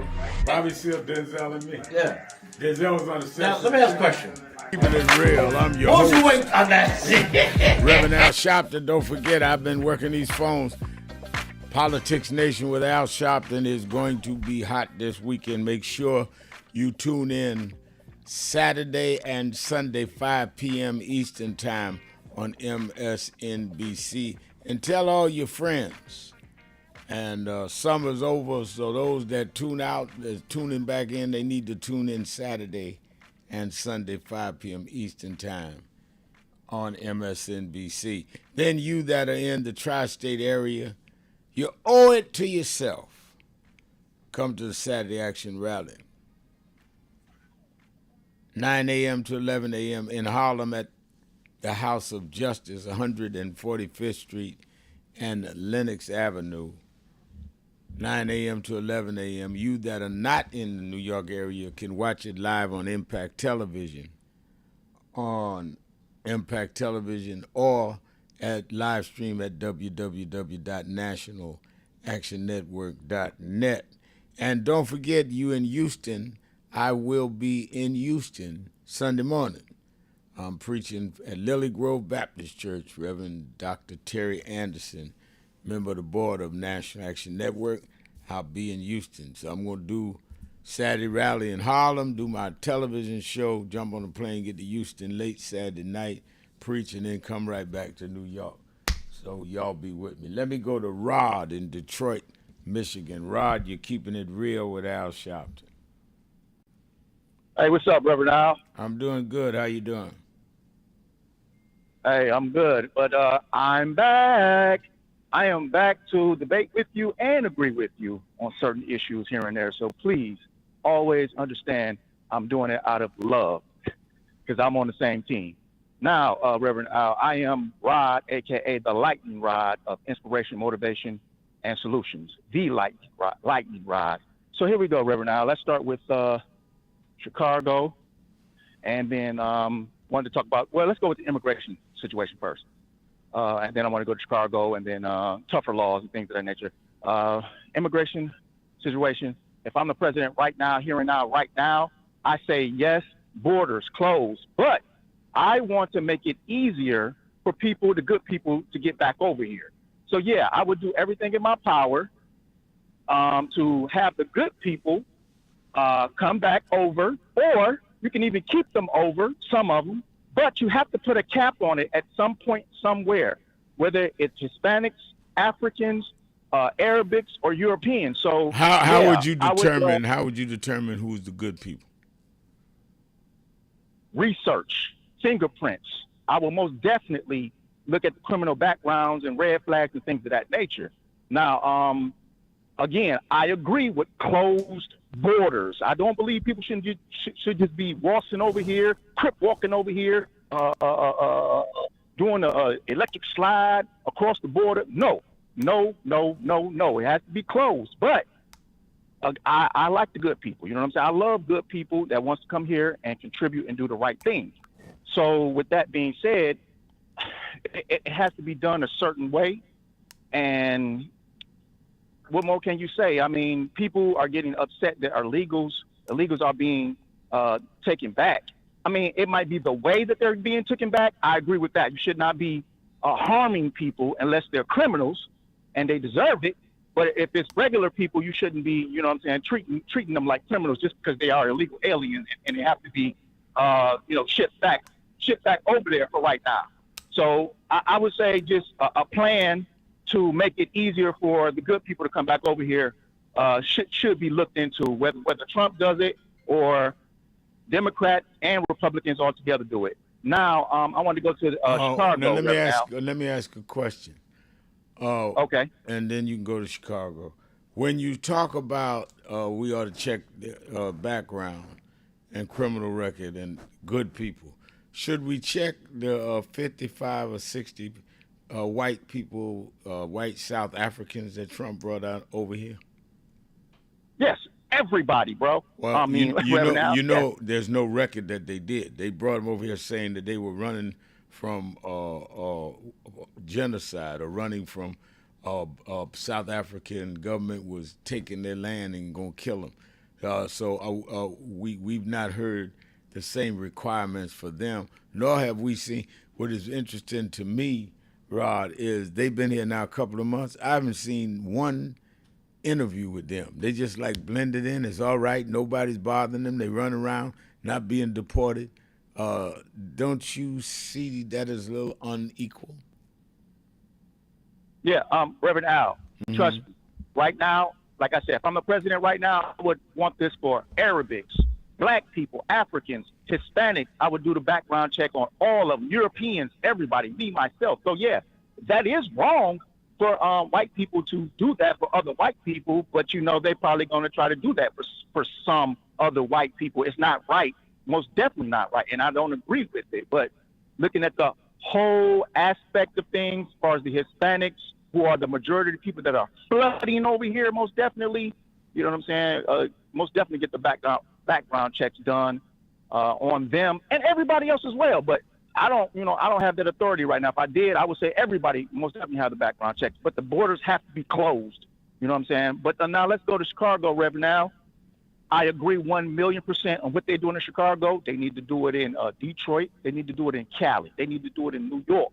They need to make it happen. My thing is this. Wait, before you wait a minute, before we get too far, what are they doing in Chicago that they need to be doing? They haven't done nothing in Chicago. It's going down, Reverend Al. No. But what It I'm has saying not. to you is this, You said, Reverend. well, slow down. You said what they doing. They ain't doing nothing but selling. They bringing. All right. If you Go ahead. interrupt me, I'm not going to let you talk. You said what they're doing. I'm saying they have not done anything. So how do you judge what somebody's doing before it's done to know you agree with it? You don't know how it's being done. They've not sent any guards into Chicago. They've not sent any vice into Chicago. So what do you mean you agree with what's being done? What's being done is being done now by the Chicago police. Is that what you agree with? Okay. No, I agree with what happened over in Washington, D.C. It's about to happen over in Chicago. It can't happen. Washington, D.C. is under federal authorization, and Chicago is not under federal authorization. So it can't happen like that. They are criminals, Reverend Al, and those criminals got to be stopped, Reverend Al. You are inaccurate in your... You know, when somebody catches you, Ty, well, you can scream all you want about I'm back. The reason you have a problem... You don't apologize. Be you. But what I'm saying is, when you say something that you run up with me saying, no, that ain't true, then you just start hollering and screaming, oh, they criminals. No, you were giving bad information. There is nothing but Donald Trump saying he's going to Chicago. Then he turned around and said he'd like to talk to the people in Illinois. So to say what's going on is acting like something has happened already. Nothing has happened yet. Reverend Al. Yes. If I was the president, I would have the National Guard in every hot spot in the city. I'm saying what I would do and what should every hot spot in the city or in the country. Them to back up. In the city or in the country. It don't matter, Reverend. No, well, they are in the city that he's in the District of Columbia. Right. Yeah. Now, if you're saying if there's hot spots, nobody's debating that. I'm for stopping criminals, but I don't think you break the law to get criminals. And they breaking the law, so why not we break the law? Well, then why don't we break the law and why don't we break the law and just take Republican governors out of office and say just leave or whatever? I mean, come on, we have got to have a society based on criminal law and what is legal and not legal, and the president can't step over what is lawful in the name of I'm going after criminals. Reverend, now let me say this though. We all want the same thing, nah. Yeah. All basic Democrat, Republicans. I'm a Democrat. I'm a black guy. We all want the same things. We want the crime, the violence has got to be evaporated, wiped out. Whether it be inner city, which a lot of it, the majority of it is in inner city, because I'm in the hood, not 24/7, but I'm in the suburbs too as well. But I grew up in the hood. Inner city, I'm mostly, all my fam, my people, whatever. I'm in D-Town, Motown. I hear how these people think, what they do, what they say. You look at the internet, Reverend Al, these people are out of their freaking minds. And that goes to my other point. What you call that? Mental illness is playing a part in this violence, and we have to stop the mental illness and the people that got the mental illness during the violence. We got to stop them. We got to give them block time. Block time means 5, 10, 15, 20. After that, years after that, we're talking about the capital punishment. Every state, Reverend Al, capital punishment. We got to stop playing with these people because it's coming too close to a certain timeline where we can't have these people just running all around doing what they want to do.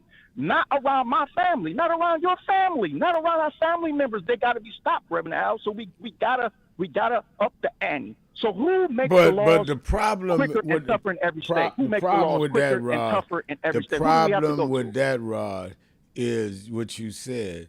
I agree with. It's family. They can grab somebody in your family and mine wrongly, and then you be saying that's an injustice. So you have to have it done by law and what is fair. And if you want to go by what is illegal, they ought to be going in these red states that have higher levels of crime than the cities and states he's talking about going into.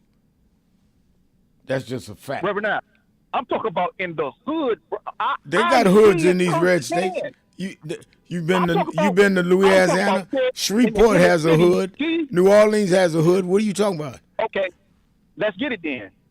We're gonna do Detroit, Louisiana. We go to Cali, LA, all of them. We're gonna hit all of them up. It don't matter what state they're in, what color it is. We got to get to the stronghold of it, and we got to make it. Well, we got to be fair about it, and we got to be balanced about it. Fair?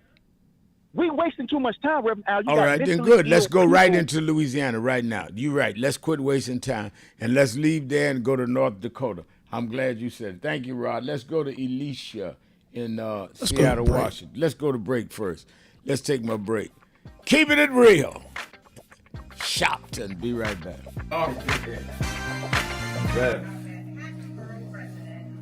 You know, you were right there from the beginning with the stuff that was going on in Brooklyn at that time, at Howard Beach. You were right there. He had in one of the early movies, he had my name. Then he put me in Malcolm, but I wasn't even old enough to know Malcolm. So we've been through it all. For those who see Malcolm X, it's 3 hours. But fast forward to the scene yourself. Yep. Bobby Seale. Right.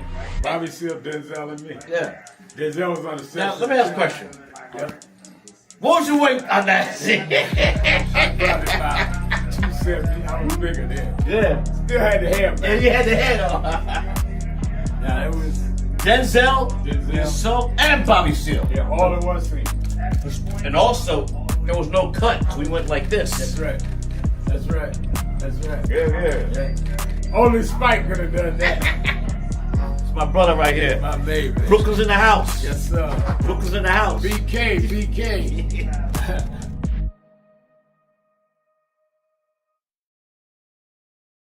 So who is Al Sharpton anyway? Who is this 33-year-old preacher without a church? A number of black New Yorkers as well.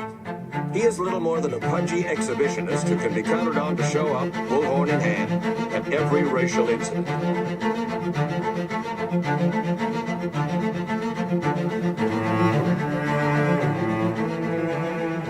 I often quote Mark Twain saying, "The two most important moments in life is the moment you are born and the moment you find out why you were born." I had a very troubling conversation the other day that prompted me to do this little video. Young man that I've known a while came to me and he was crushed. I mean, really crushed, because people were criticizing his work. He's in the ministry, but he's also an actor. And he said he couldn't understand why people were jumping all over, criticizing him, trying to find scandalous and derogatory things about him. And I told him, I said, you know, you very young. You don't know the road I've traveled. They call me everything but a child of God. A blabbermouth, a loudmouth, too flamboyant, an agitator, a racist, I had to learn. Right. I was not defined by how others saw me. I was defined by how I saw myself and whether I was being true to myself. Some of you watching this don't like me. And it doesn't matter as long as I know what I'm doing. And I like me for being real. So I'm doing this video to say to you, whoever you are and whatever you do, you may not be in ministry or social justice, none of this stuff, but don't live your life worried about opposition or people that don't like you. You can turn that around. Use me as an example. The same people that called me a scam artist, a con artist, a sellout, or racial hustler and all, I kept going. And the people I respected started respecting and publicly embracing my work. When Coretta Scott King, the widow of Dr. Martin Luther King Jr., had this to say about Al Sharpton. A leader who has protested injustice with a passionate, unrelenting commitment to nonviolent action in the spirit and tradition of Martin Luther King Jr. And I am talking about your leader, our leader, the Reverend Al Sharpton. The other thing that hasn't changed is the National Action Network's commitment to fight injustice and inequality here in New York City and across America. And that's not only a testament to Reverend Sharpton, It's a testament to all of you who are here tonight. First and foremost, to Reverend Sharpton. I saw him when he first came on the scene, and I have marveled at his tenacity, at the development of his intellect, and his devotion to our movement, and much he has contributed to the world we are experiencing. I am honored, and I must say that when I had my debate with Dr. King on the issue of the church and religion, he didn't warn me that after his departure, his space would be filled by another preacher, and that preacher would be Al Sharpton. All you want in life is people that matter to you to say you did all right. And more important, that you can look in the mirror and say you did all right. Thank you, Rev. Thanks for that introduction. Look, we've known each other for a long time. I'm grateful not only for your leadership and partnership, but quite frankly, more importantly, for your friendship. And thanks to all of you, members of our nation's most important civil rights organization. You have been, over all of your years, such an extraordinary leader. You are a voice of truth, a voice of conscience, a voice of practicality around what we must address and what we can do. And I thank you so much for your friendship. I remember that most of the youth around Al's age, he was about 12, wanted to be like Connie Hawkins, a great basketball player, legend, or Earl the Pearl, or Clyde Frazier. Al wanted to be like Adam Powell, a powerful preacher with a social justice gospel. He was very close to, at that time, to Reverend William Augustus Jones, powerful preacher and social justice advocate, and Reverend Gardner Taylor State right down the street, and Bishop Washington, whose church he came from, and Reverend Sandy Ray. He wanted to be like these giant preachers. He wanted them to have the edge, however, of the King's social justice dimension. He wanted to be like them. Now he's one of them. Perhaps taller than most of them because of the risks he has taken and the reward God has given him with his gift. I remember so well that I first escorted him to jail. He was around 13 years old. With the jail fighting the ANP. He was in the lineage of our struggle. He grew up in it. We didn't just see him on TV one night. He didn't happen. He came bottom up, not top down.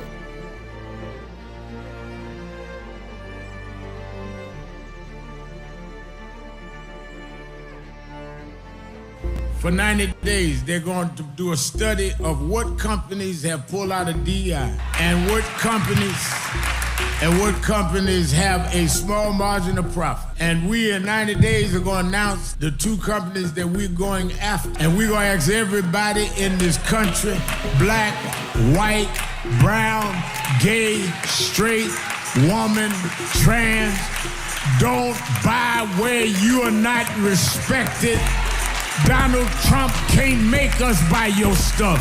The Senate can't make us buy your stuff. In the name of Dr. King, we're going to do what Dr. King did.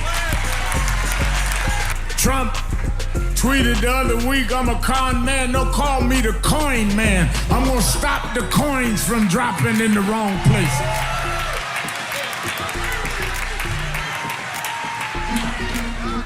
Look at the story. We celebrated Good Friday and Easter just a couple of weeks ago. Well, there's a message in that. I heard a preacher talk about this the other week. The thing that people forget, I want you to keep this in mind, is they crucified Jesus. Those of us that are Christian believe they hung him on a cross, maligned him, mocked him. Wasn't enough to nail him. They mocked him, saying if you be the king of the Jews, step down and deliver yourself. Mocked him.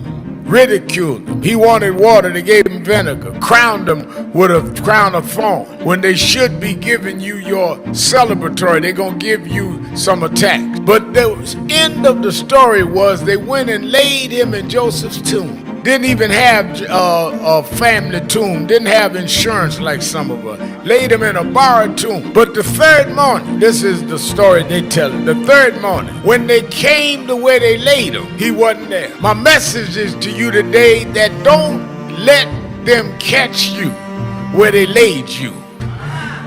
They may kill your name. They may crucify your character. They may tell you you are nothing from nowhere, but when they come to where they laid you, let you be gone on to somewhere else. I've been called everything but a child of God. They said I'd be nothing, going nowhere. They castigated us. They called us troublemakers. They called us loudmouth. And when they came to see me go to jail, I wasn't there. They catch me on MSNBC now. They catch me leading marches now. I serve a God that not only will go through the crucifixion, but to bring you through the resurrection. We're going to resurrect in the city. Stand up, black man. Stand up, black woman. This is our time.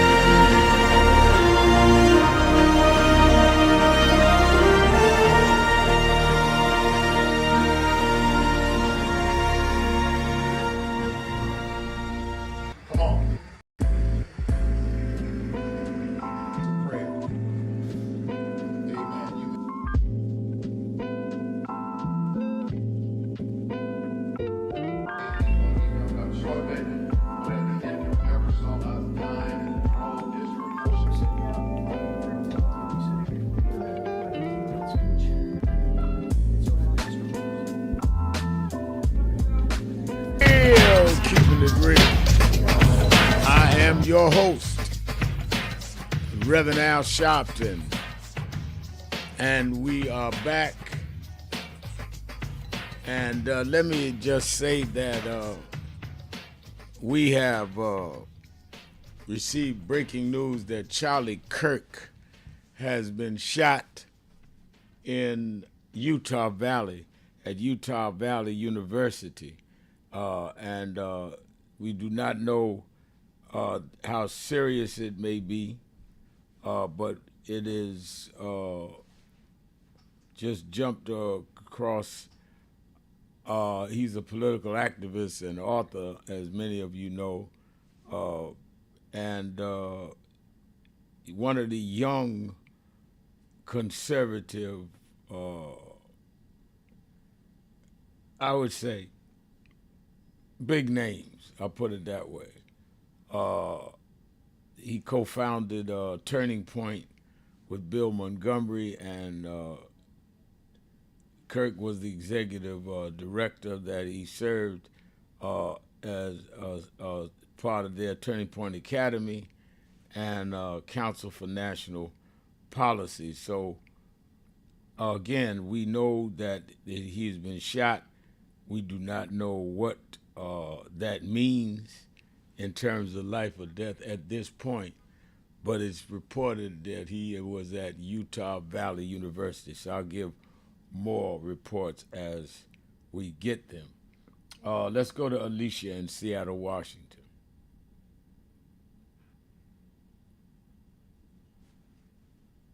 Is Alicia there? All right. Got her if she ain't say nothing. All right, let's go to D in Northwest Atlanta. Hi, Reverend Al. Hi. Can you hear me? Yes, I can. Okay. Listen, Reverend Al, I've been kind of down for the count the last month. I had a bout of pneumonia. But I've been listening to the show. I've been looking on the weekends, and I want to congratulate you on that march on Wall Street. I hadn't had a chance to say all that to you. Oh, thank you. Yeah, I've been holding on. I called in to discuss how Trump has been attacking black female journalists and educated black women in particular.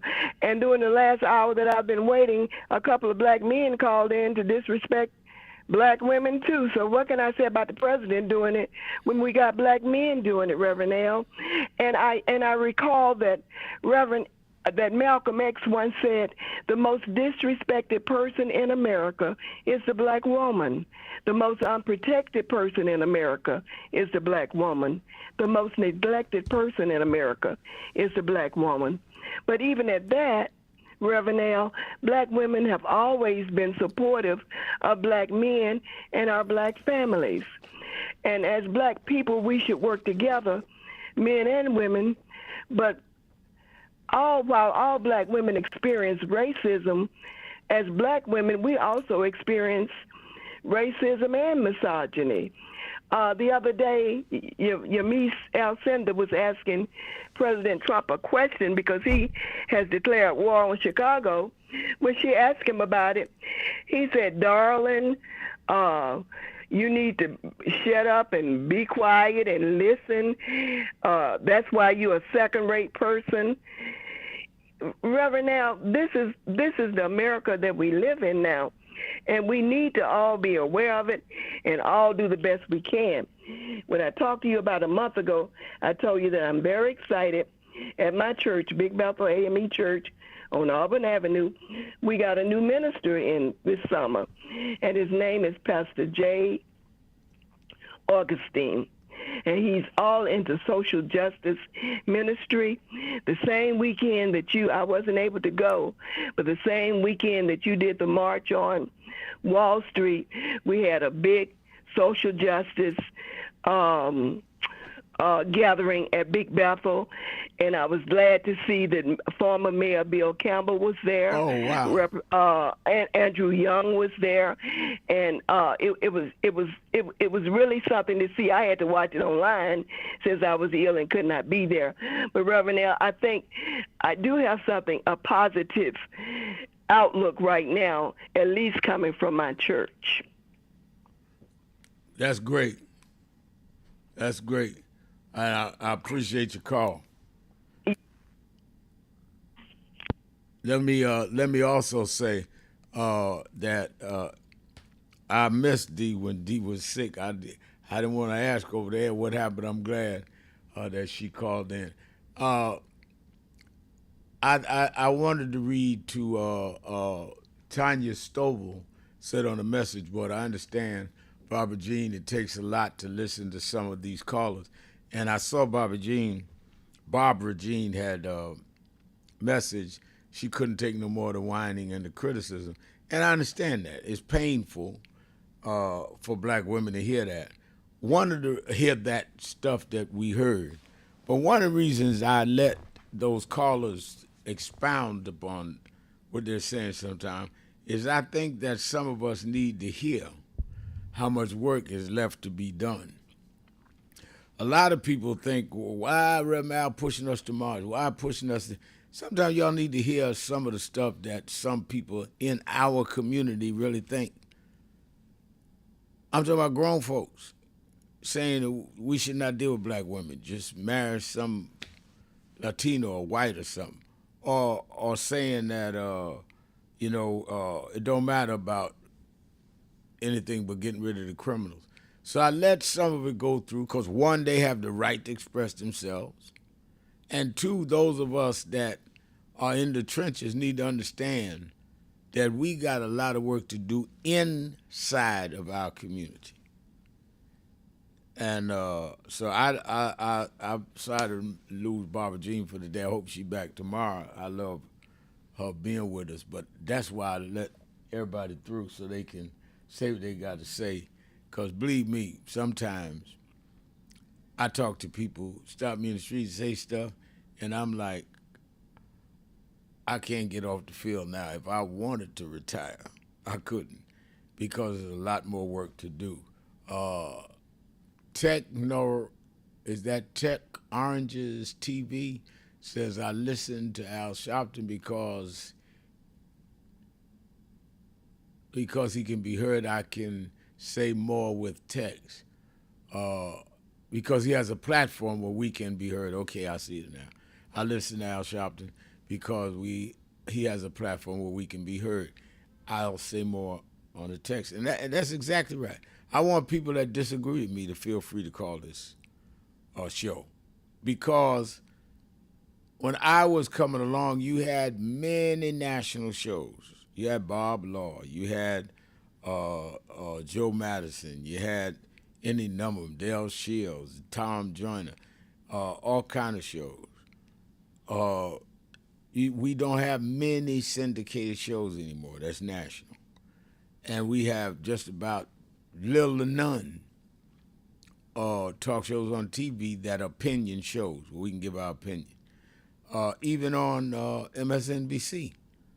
I'm the host of my show. I'm not on panel. The rest of them are on panels hosting shows, like 3 panelists hosting the show. So that's why I work out and try to stay healthy, because what I'm trying to do is keep open a lane that is closed in some cases other than me. Now that's bad, but it's worse if I was reckless with it, or if I was only going to let people that agree with me or that I agree with them in. I want everybody to have a chance, say what they got to say. If we had 5 different options, I'd be different. But since in some areas we're the only ones, or one of 2 or 3, we need to let everybody feel they got a platform they can talk from. And I don't mind telling them I disagree with that, but I'm going to let them have the opportunity. Let's take a break. Be right back. Keeping it real. Sharpton right after this.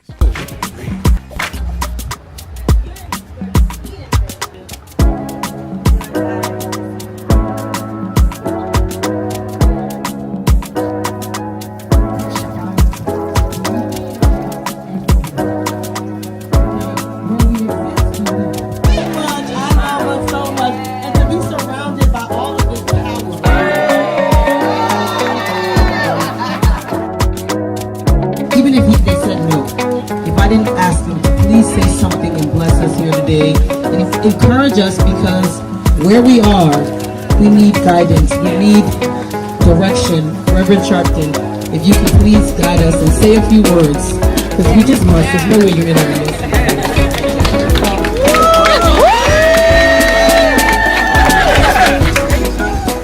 Baku is so special to all of us, and what has happened this week, let me tell you, Baku and Rich Dennis and the rest will not tell you, against all obstacles, they said we're going to make this happen.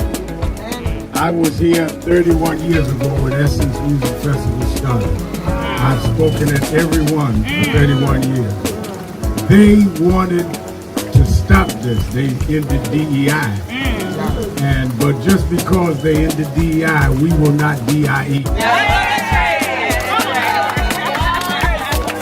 We are indebted to these sisters because they reconnect us. You are strong not by your branches, you are strong by your roots. And the reason that this will survive is the roots that they have brought us from the motherland. Tell us that we're stronger than the waters that we had to pass over. And if we go back to the roots, we can take the waves and the storms of the ocean, because God brought us here to save the human race. And that's why we're here. God bless Baku, bless you, sister. Bless Reverend Jasmine Crockett and all of you that are here tonight.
A lot of our ministry to entertainment. Or who can hoop the loudest?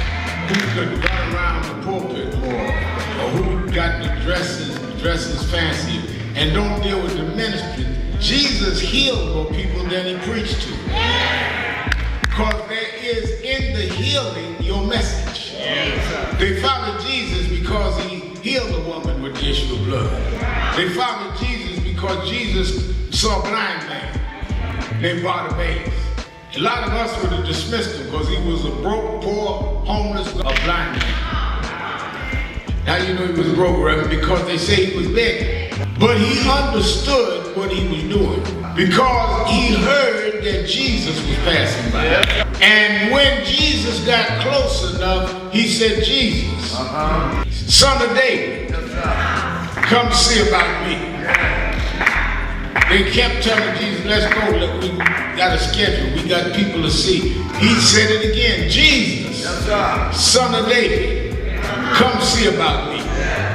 And when he did it the third time, Jesus stopped and went and healed the blind man. Now, what I get out of that scripture, Bishop Daughtry, is that the blind man told Jesus, if you are who you say you are, you're going to stop and see me. And if you stop and see me, you will confirm who you are. But when we are pastoring and leading in communities with bad health, we cannot be the followers and representatives of Jesus and walk by people that are sick and we not be part of making them well.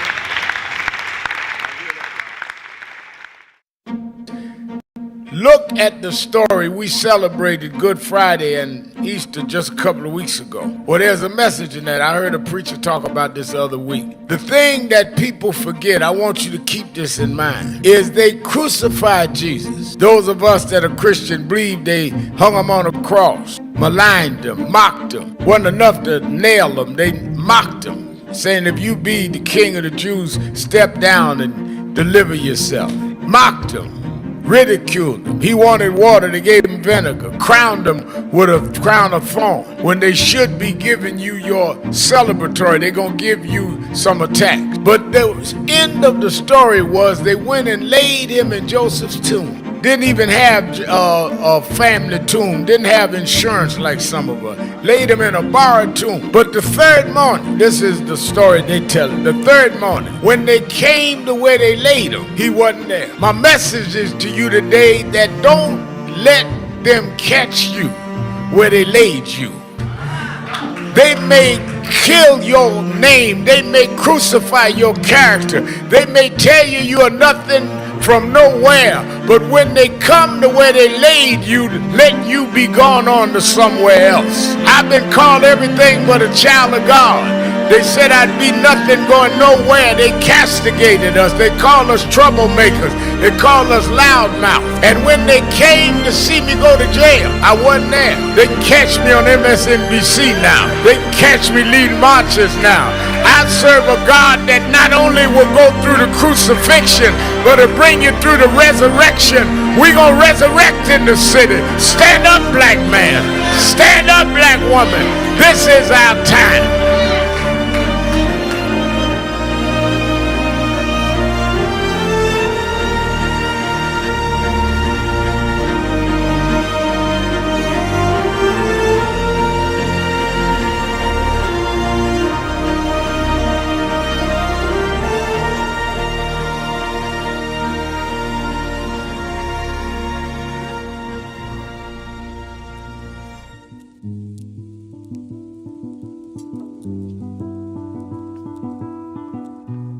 I had a thought this morning that I want to share with you about mentorship.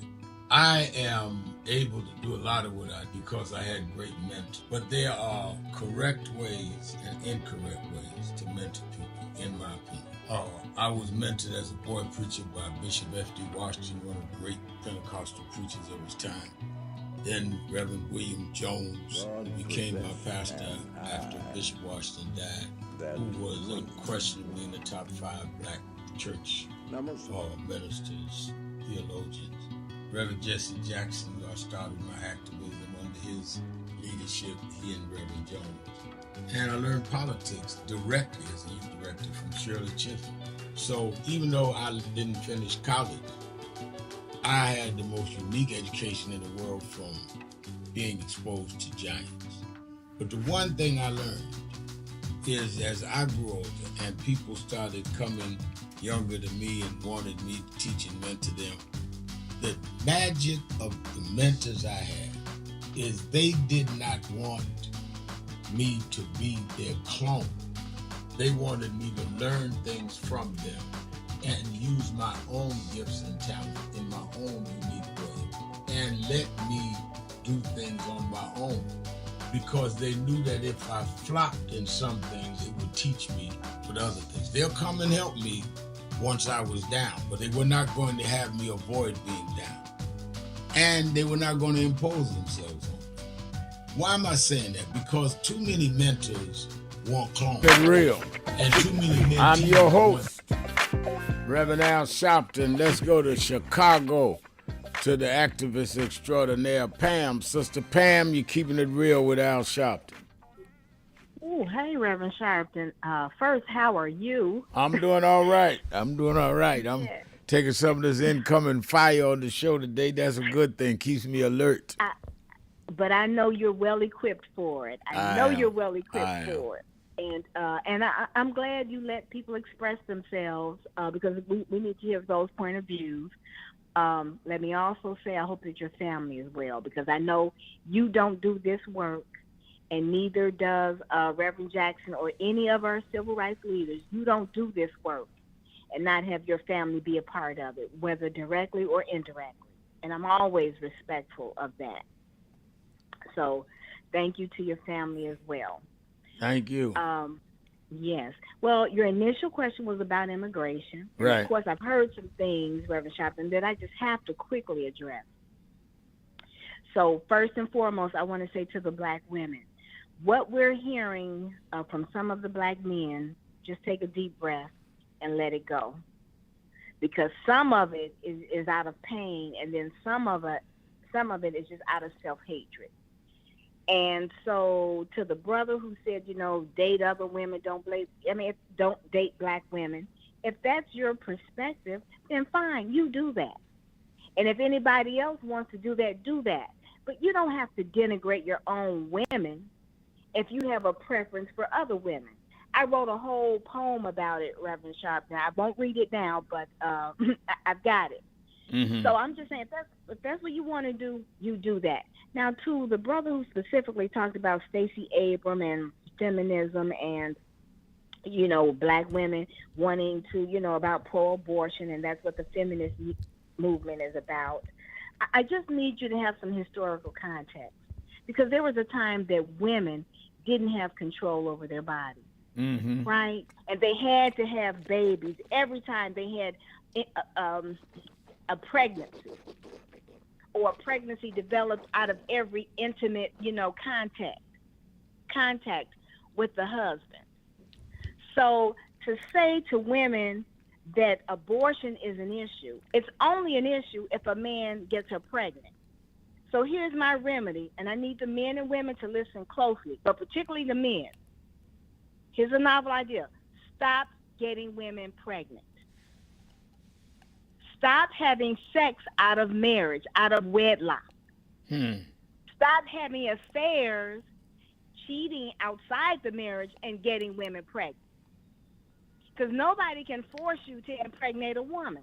You have the discipline and the control to regulate that. Now, have I said anything incorrect, Reverend Sharpton? No, you do have that power. You have that ability to have self-control. Yes, I agree with that. But now I know what that sounds like, to ask men to abstain from sex until marriage. I know what that sounds like. But you can't have it both ways.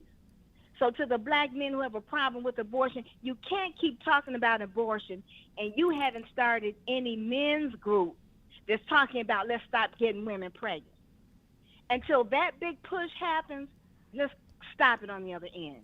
And women get abortions for a myriad of reasons. It's a part of just the health care that some women have to practice. And I'm saying some women. So I'm going to leave that there. There's just stop having, both of us, both men and women, stop having sex out of wedlock. That would cure a whole lot. So let's have some discipline on both sides. Now, I'm going to go back to your immigration question, because what I've realized is that, and I've said this before, you can mass deport every undocumented worker, and I'm going to say non-white because that's who the attack is on, and the charge of just all being criminals. You can mass deport every single undocumented, non-white immigrant. And guess what? Black people will still be faced with what? The hate, the racism, the misogyny, the oppression, the discrimination, the redlining. See, immigrants didn't do all of that. Have some historical context, people, when you look at this issue of immigration. Stop the propaganda from Fox, because I listen to it, Reverend Sharpton, not because I like it, but you have to know what your adversary is saying. U.S. does not have open borders. So when you say that, that is a bald-faced lie. But what we do offer, political asylum, we do offer other means for you to come to this country. And yes, some do it illegal.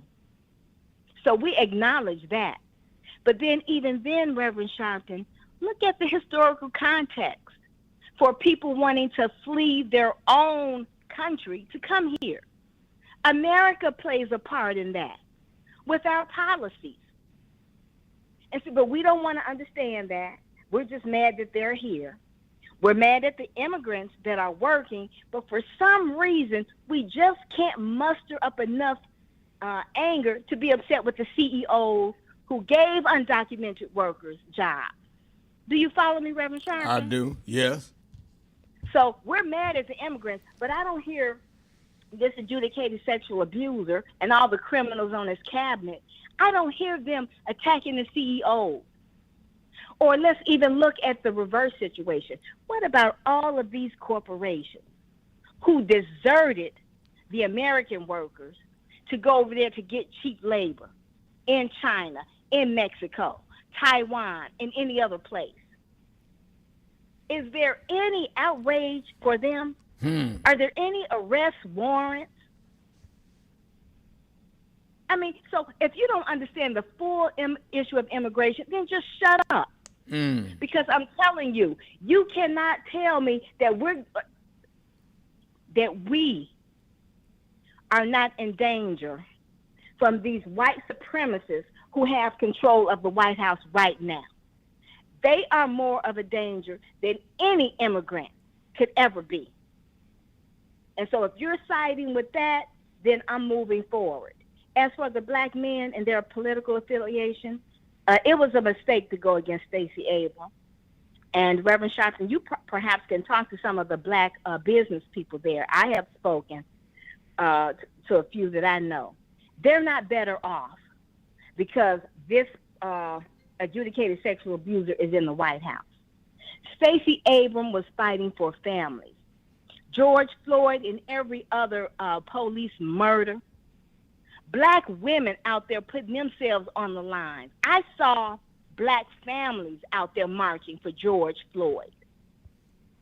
So if you're trying to condemn black women, we've been the foundation of a lot, even in the midst of our own hurt and pain. Domestic violence, children being victims of incest. Who do you think is doing all that? We are. I mean, just look at, thank you, Reverend Sharpton. And this is not to castigate the good brothers out there. Because guess what? Almost 80% of black men voted for Kamala Harris.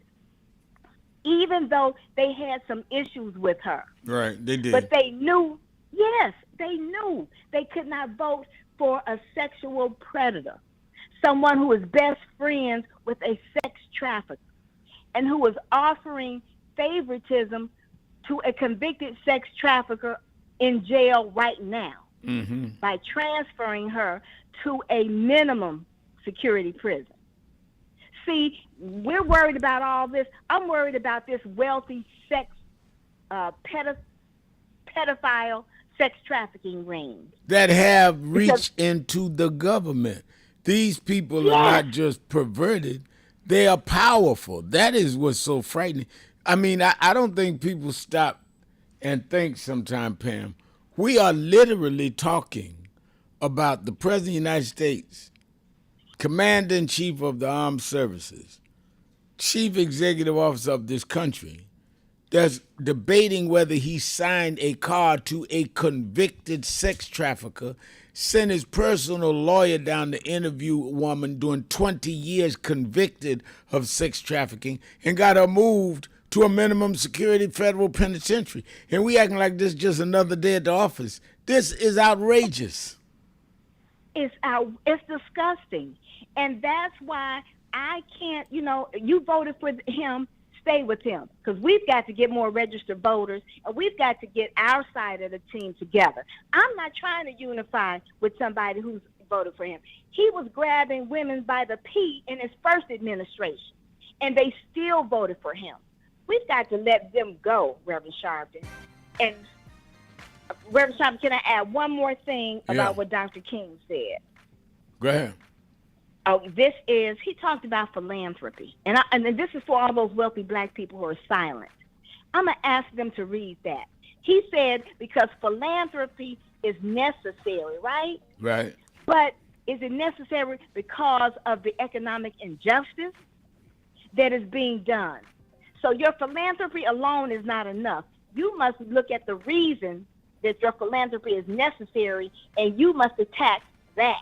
Wow. And not be silent in this moment. I'm paraphrasing, but look it up. You can look it up what Dr. King said about That is a great point. That's correct. Thank you for your call, as always. Let's take a break. We'll be right back. Keeping it real. Evangelist Ramsey saying good afternoon, Reverend Sharpton and Nan family across the country. Glad to be in the land of the living another day. God's grace, mercy is sufficient for us, all that appreciate it. Shalom. God bless you, Evangelist Ramsey. We'll be right back, keeping it real. Sharpton right after this. Keep it real. Time.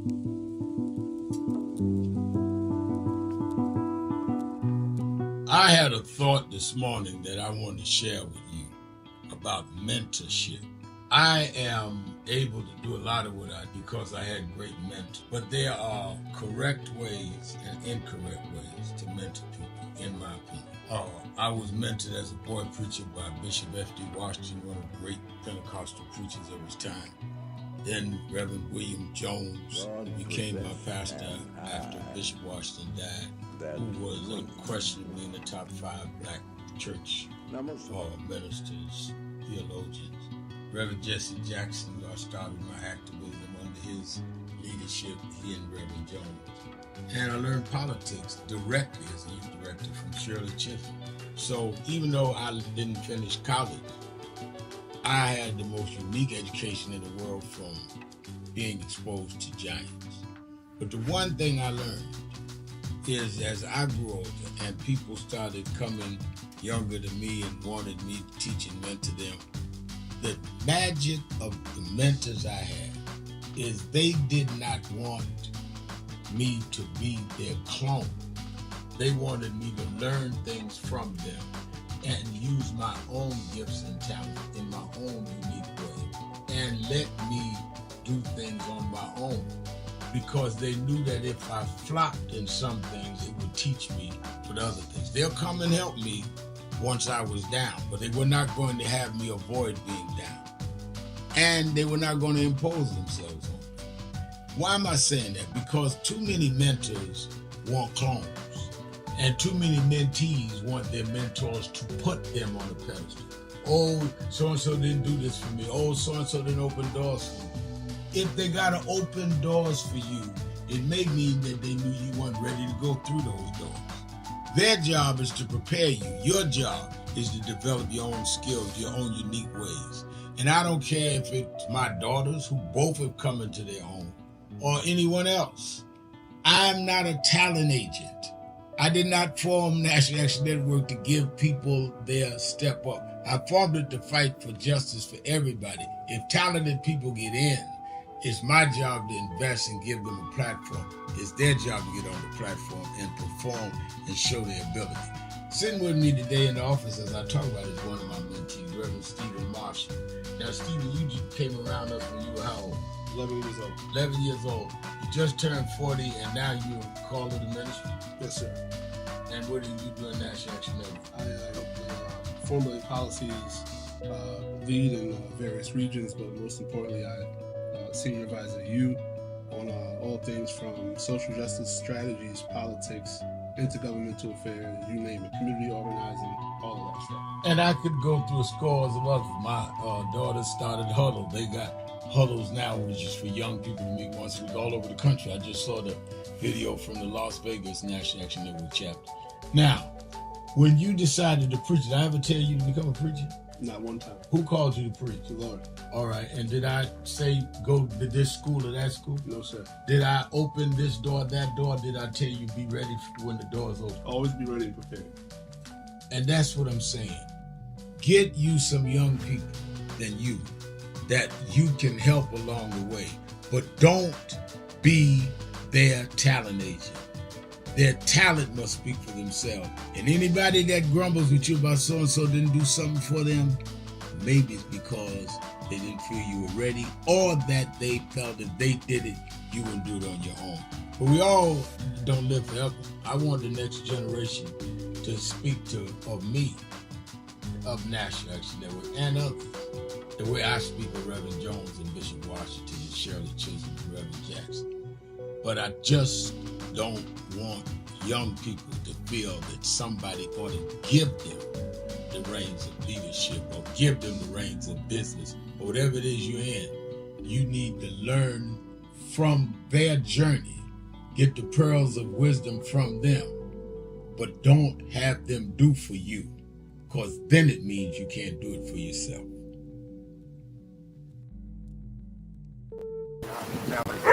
We have a holiday, so we just wanted to greet you all and thank you for allowing us in. Yes, sir. We would go, we were here. They were on the plantation. Our family was on the plantation. Wow. And that's, of course, that's the slave house. That's one of the slave houses. Sir, it's been 13 years. That's right. Good to How see you been? Doing fine.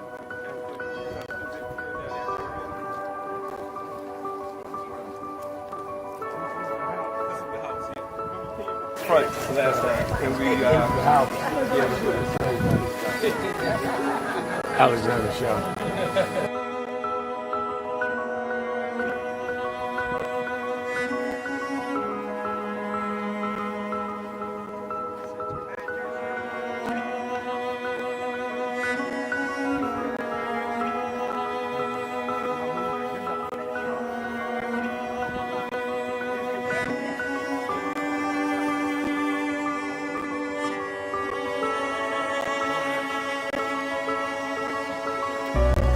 How many slaves were staying there? I have no idea.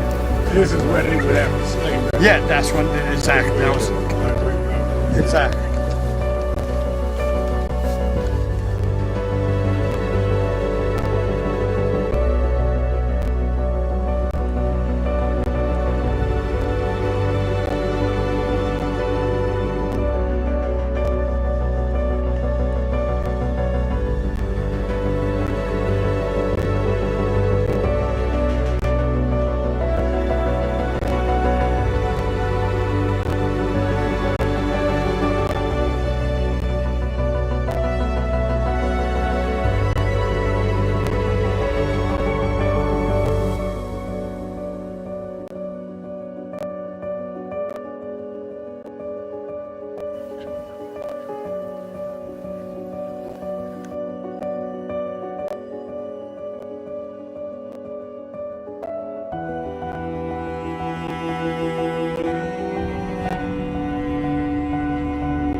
The two people that most influenced my life were from South Carolina, James and Jesse.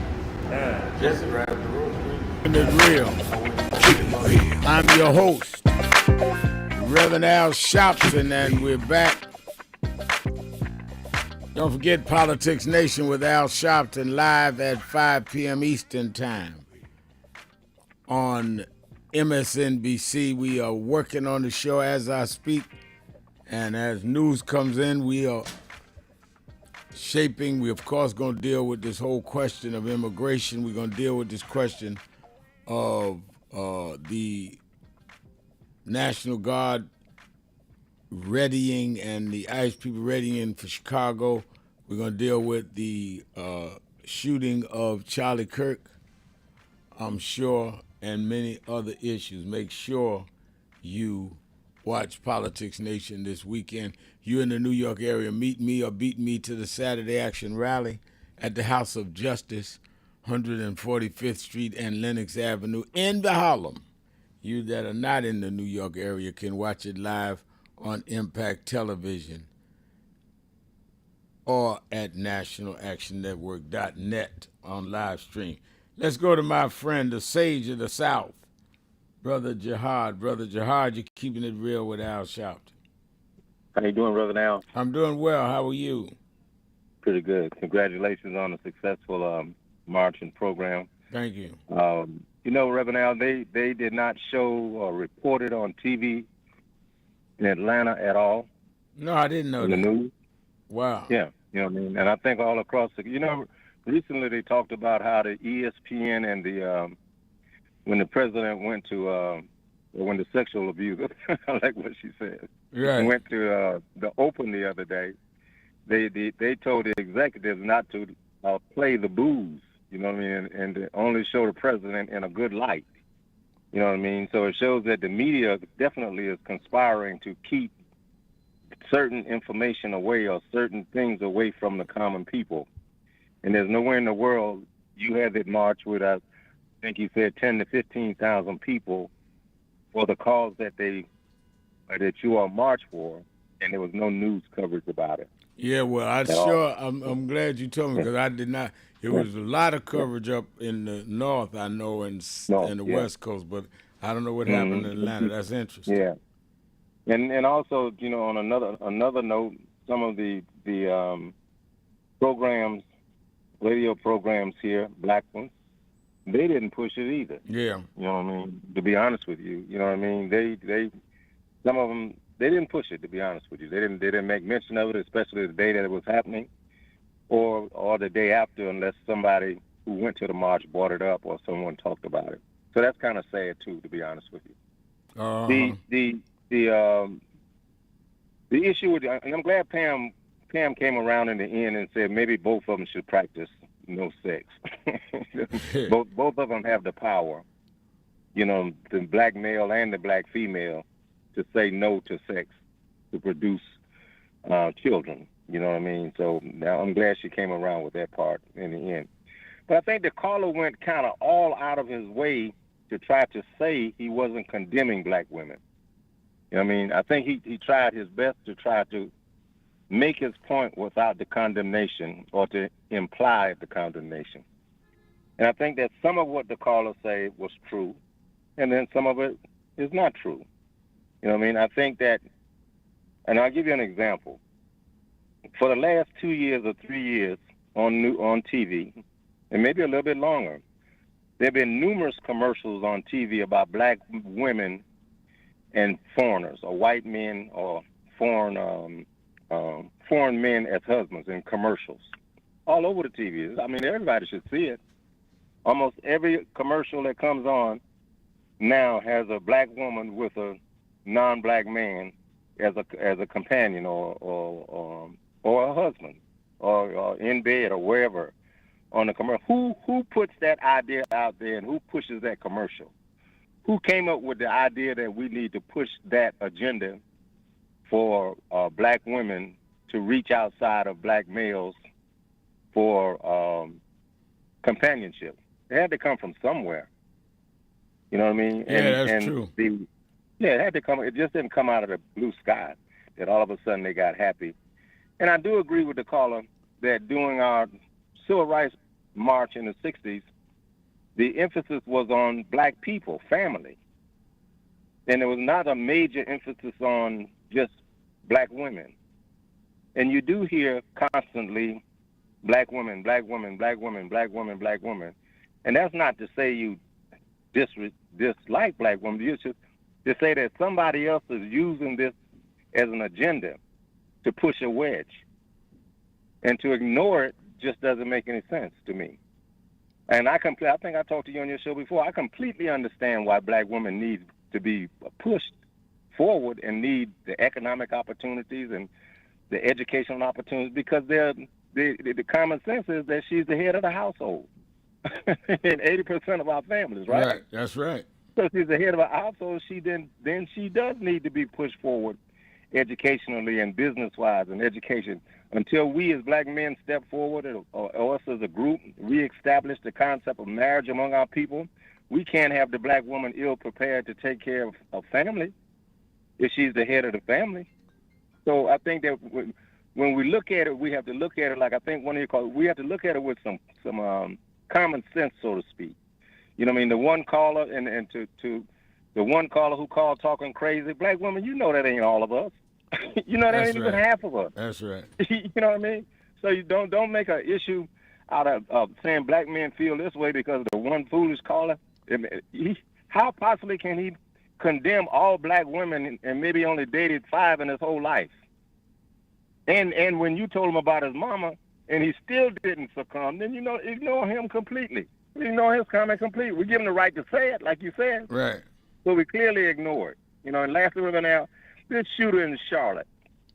I think it's critical that if the man was mentally ill, and everything suggests that the man was mentally ill, the evidence that I've heard so far, the mama called for help, the guy himself called for help.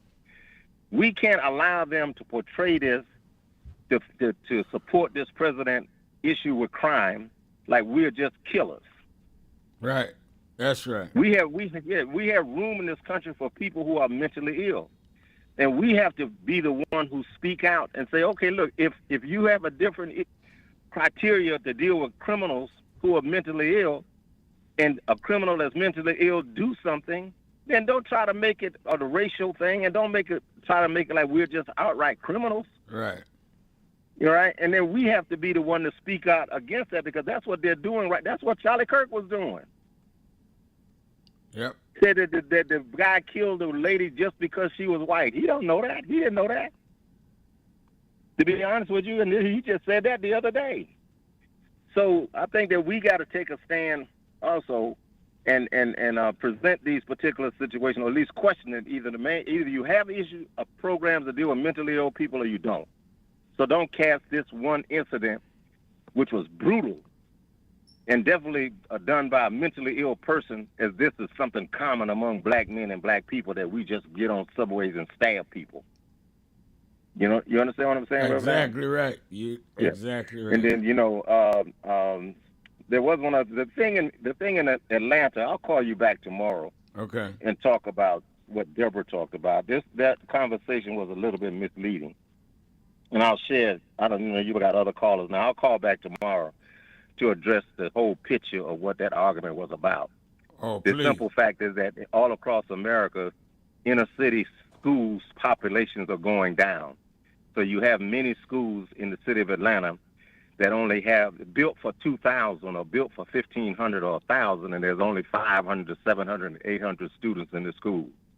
So it only makes common sense that you can't keep a school open, a big old school open that's built for 2,000 and only got 500 students. That just doesn't make any sense, fiscal sense. You know what I mean? So there's a little bit more to that story than meets the eye. Okay? Okay. Thank you for your call. Look for you to call tomorrow. Let's go to Sly in Detroit. Sly. Hey, good afternoon, Reverend Al. How are you? I'm good. How are you? I'm well, thank you. Hadn't talked to you in a minute. Let me address a couple people. Try to be as quick as I can. Let's start with Deshaun. Maybe if he steps his game up, he might be able to get an astute black woman, because from what I see, the people that he described would be more suitable for black men. It's like they scraped the bottom of the barrel for them. From what I've seen, I don't see where the black man has leveled up by dating outside his race. Okay, he either goes lateral or beneath, unless he's got the big bucks. But I'll leave that there. I mainly want to, and I wish I could debate that guy Rod live on the air. Let me tell you something, Reverend Al. I'm a graduate of the Detroit Police Academy. Mm-hmm. Graduated a long time ago. Where was Rod's sentiment in 2003, between 2003 and 2016, when we had to serve our community fighting crime with one arm tied behind our back and the other in a cast because for 13 years we were under 2 federal consent decrees. That's right. Which nearly decapitated the police department. We have an awesome police chief right now, Todd Bettison. One of the goats already, okay? Now, be mindful. I always say be mindful of what you ask for because I was a small kid in 1967 during the riot when the National Guard was here. A black man right at Davison near 14th lit a cigarette. And the National Guard's troops mistook it for a muzzle flash and lit that building up. And the only person that was wounded and killed was a 4-year-old baby as she slept in her crib. Okay? Wow. Now, if this country is so serious about crime, they need to go after the Mango Messiah in the White House. Over $200 million to build a ballroom for the White House. Police agencies, just like Detroit, needs resources. They need resources. Okay, as a matter of fact, when they contrived the bankruptcy, Detroit police officers gave up more concessions than any entity within the city of Detroit, followed by firefighters. Okay? What needs to happen in Detroit needs to be made whole. Okay? Give back what was taken from us. Okay? And also, where was his sentiment when a police chief closed down precincts? I gotta go. I want you to call tomorrow, Sly. I'm gonna continue this conversation. The phone line is jammed and the message board jammed. A lot of people want to talk about this black woman, black man thing. A lot of people want to talk about the deportation. So I'm gonna continue it in tomorrow. All of you that's online, on the phone, call in tomorrow as soon as I come on the air, and let's continue this very needed conversation. I know a lot of people get frustrated hearing things, but we need to hear it. When you see these amount of people want to talk about it, that means something in our community we're not addressing. So let's address it. Let's get it out, and let's see if we can find common ground. And remember, whatever you do, wherever you go, however you feel, tell somebody, tell anybody, tell everybody. Reverend Al told you personally, keep it real. Keep it real.